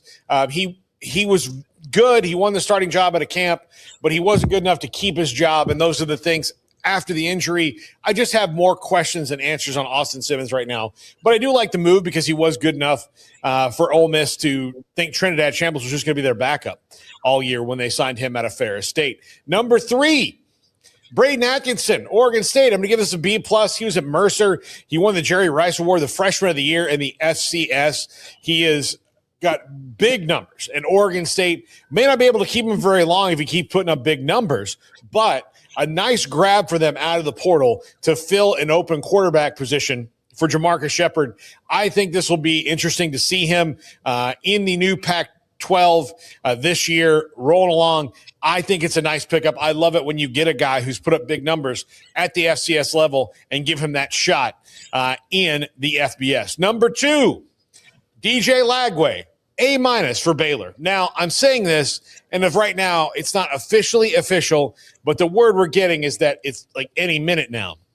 And the reason I will hedge this as we are recording this is that Miami is still lurking for a quarterback, and as long as they're lurking and we haven't gotten the official word on DJ Lagway, I'll just hedge it. But let's just say that DJ Lagway does come to Baylor and sign, which I think is likely to happen now that he's gone to Ole Miss. They signed Deuce Knight, and that's all gone. I think this is an A-. I was going to give it a B+, but I really do think that as critical as I have been of Baylor in the offseason and their moves, this is really the only one that they could have made to maybe start to salvage something if you're Dave Aranda and staff. Because right now, they are a lame duck coaching staff. But DJ Lagway can help you get some other recruits. Look, they signed Draylon Miller, the wide receiver out of Colorado today. They've gotten some offensive linemen in the fold. They have done some things that look good based on DJ Lagway potentially being there and being the quarterback. And I think that was really the only thing that they could have done. After DJ Lagway, their quarterback possibilities were going to be really, really thin, and it was going to be kind of treading water for the year. But DJ Lagway, if he's healthy, if Jake Spavital can coach him up, and I think Jake Spavital can, and Baylor can kind of get rolling in the right direction. This is an A move for them, but I'm going to give it an A- right now because I'm not sure he's totally healthy. Number 1, Sam Levitt at LSU. This is an A. He was the best quarterback available by a lot of metrics and by a lot of services. He's had success. He's won a conference title at Arizona State. I know this is all about money, but, it may be more money on the front end, and that's fine. But I think you cost yourself money on the back end by not staying with Kenny Dillingham at Arizona State. Now, look, this is, probably a $4 or $5 million plus payday. I cannot begrudge Sam Levitt for that. I don't love the way that he and his brother have kind of maybe gone about this process.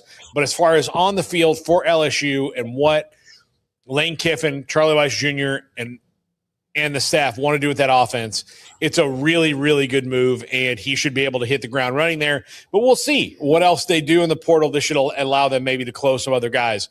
But Sam Levitt to LSU, an A move because he is a really, really stellar player. He's got a couple of years of eligibility. I don't think that's his plan. I think he hopes to squeeze every bit of juice out of LSU for 1 year and then go to the NFL. But we'll see. The wheel begins now.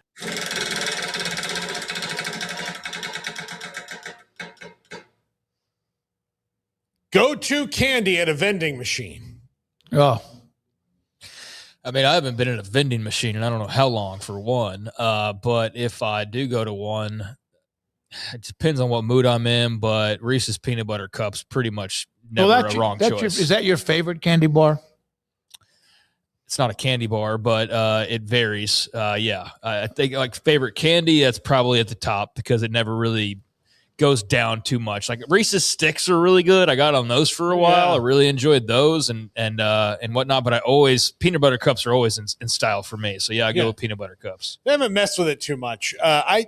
Same with vending machine. I think the last time I ate a snack out of a vending machine was I was at an airport and all the restaurants were closed, and I just needed a drink and a snack, and I got like a Gatorade and some M&Ms, and that's what I had. M&Ms is my go-to. Mine would be M&M peanut M&Ms, and Automatic Chef, one of the sponsors of our shows. Those old days of vending machines, like cigarette machines, they've changed quite a bit. They're a lot more fresh than what used to be when you wonder how long they'd sat in that machine. I've seen one of their machines before. They're really kind of neat. Yeah, they really. The app and all that. Yeah, they're very. So I'll say M&M peanut, and if number 2 would be a Hershey chocolate bar. I'm surprised you didn't say Three Musketeers. I don't do them as much. Yeah, I don't. I still like them, but I don't. For some reason, I don't get them as often as I used to. Yeah. Okay. Let's go to the questions. Which university has a bird mascot that, by strict tradition, never stops flapping wings from the moment it enters the arena to the time the game ends? The Kansas Jayhawks, St. Joseph Hawks, Creighton Blue Jays, or Boston College Eagles? Let me tell you, those Jayhawks have had their wings clipped a little bit much lately. They're not flapping anything right now. Wouldn't be an eagle, would it? That's a big bird inside of a. Why would it matter? I've watched enough Jayhawk games to see him pointing a lot at cameras, so I guess that wouldn't be him because he unless this counts as a flap. But why would it matter that he's an eagle versus same thing? It's all a mascot in a bird suit. Yeah, I'm thinking here because of St. Joseph's, it's a basketball school. Creighton's a basketball school, so I'm thinking inside of an arena. And an eagle inside of an arena would be a little bit. That's not hard. The actual bird. It's the mascot. What I'm saying. It's like, what are you talking about? It's not the size of the bird. I'm trying to be animal awareness here. Yeah, no, it's not an actual eagle. Like, you're like, well, the lion mascot's bigger than the dog mascot. No, it's not. It's a mascot. It's the same size. Well, you guys ruined it for me. Yeah, but the basketball part you just mentioned, from the moment it enters the arena. So it is very clearly basketball. It's not football. Yeah. I'm going to say St. Joe's because I don't know. I have no idea. He used to have that crazy I'm fine with coach. That. Yeah, that's fine. Yeah, let's go St. Joe's. There you go. Boom. Okay. Yeah. All right. I wonder totally if they knew that. I wonder if they have some sort of flapping device that they put in his. Otherwise, you got to be in damn good shape. I was going to be a meme in a second. This tradition embodies the school's famous motto: "The hawk will never die. The student inside the suit must keep their arms in constant motion. There you go. Yeah, for the duration during the game, the tradition was started in 1955 by student Jim Brennan and has become legendary display of endurance in college basketball. And I know that's a lot of that's a lot. 40 minutes plus halftime. That's TV timeouts. Good on you, St. Joe's.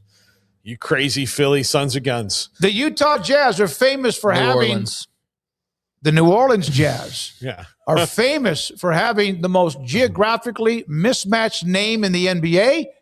In which famous capital was the franchise originally founded? Not a capital, though. Yeah. Baton Rouge is the capital of Louisiana. No, but where was the franchise founded? Oh, famous. Yeah. I think it started with Kansas City. That's me. Actually, Chicago's not the capital either, right? Well, not a single one of those is a capital. Yeah. So. Yeah, no, Memphis not. Memphis capital. is Nashville. Kansas City is. See, Andrew does this to try to get us all. Kansas City is actually Jefferson City. Chicago would be Springfield, and New Orleans would be Baton Rouge. Yeah. Kansas City had an old ABA team back in the day.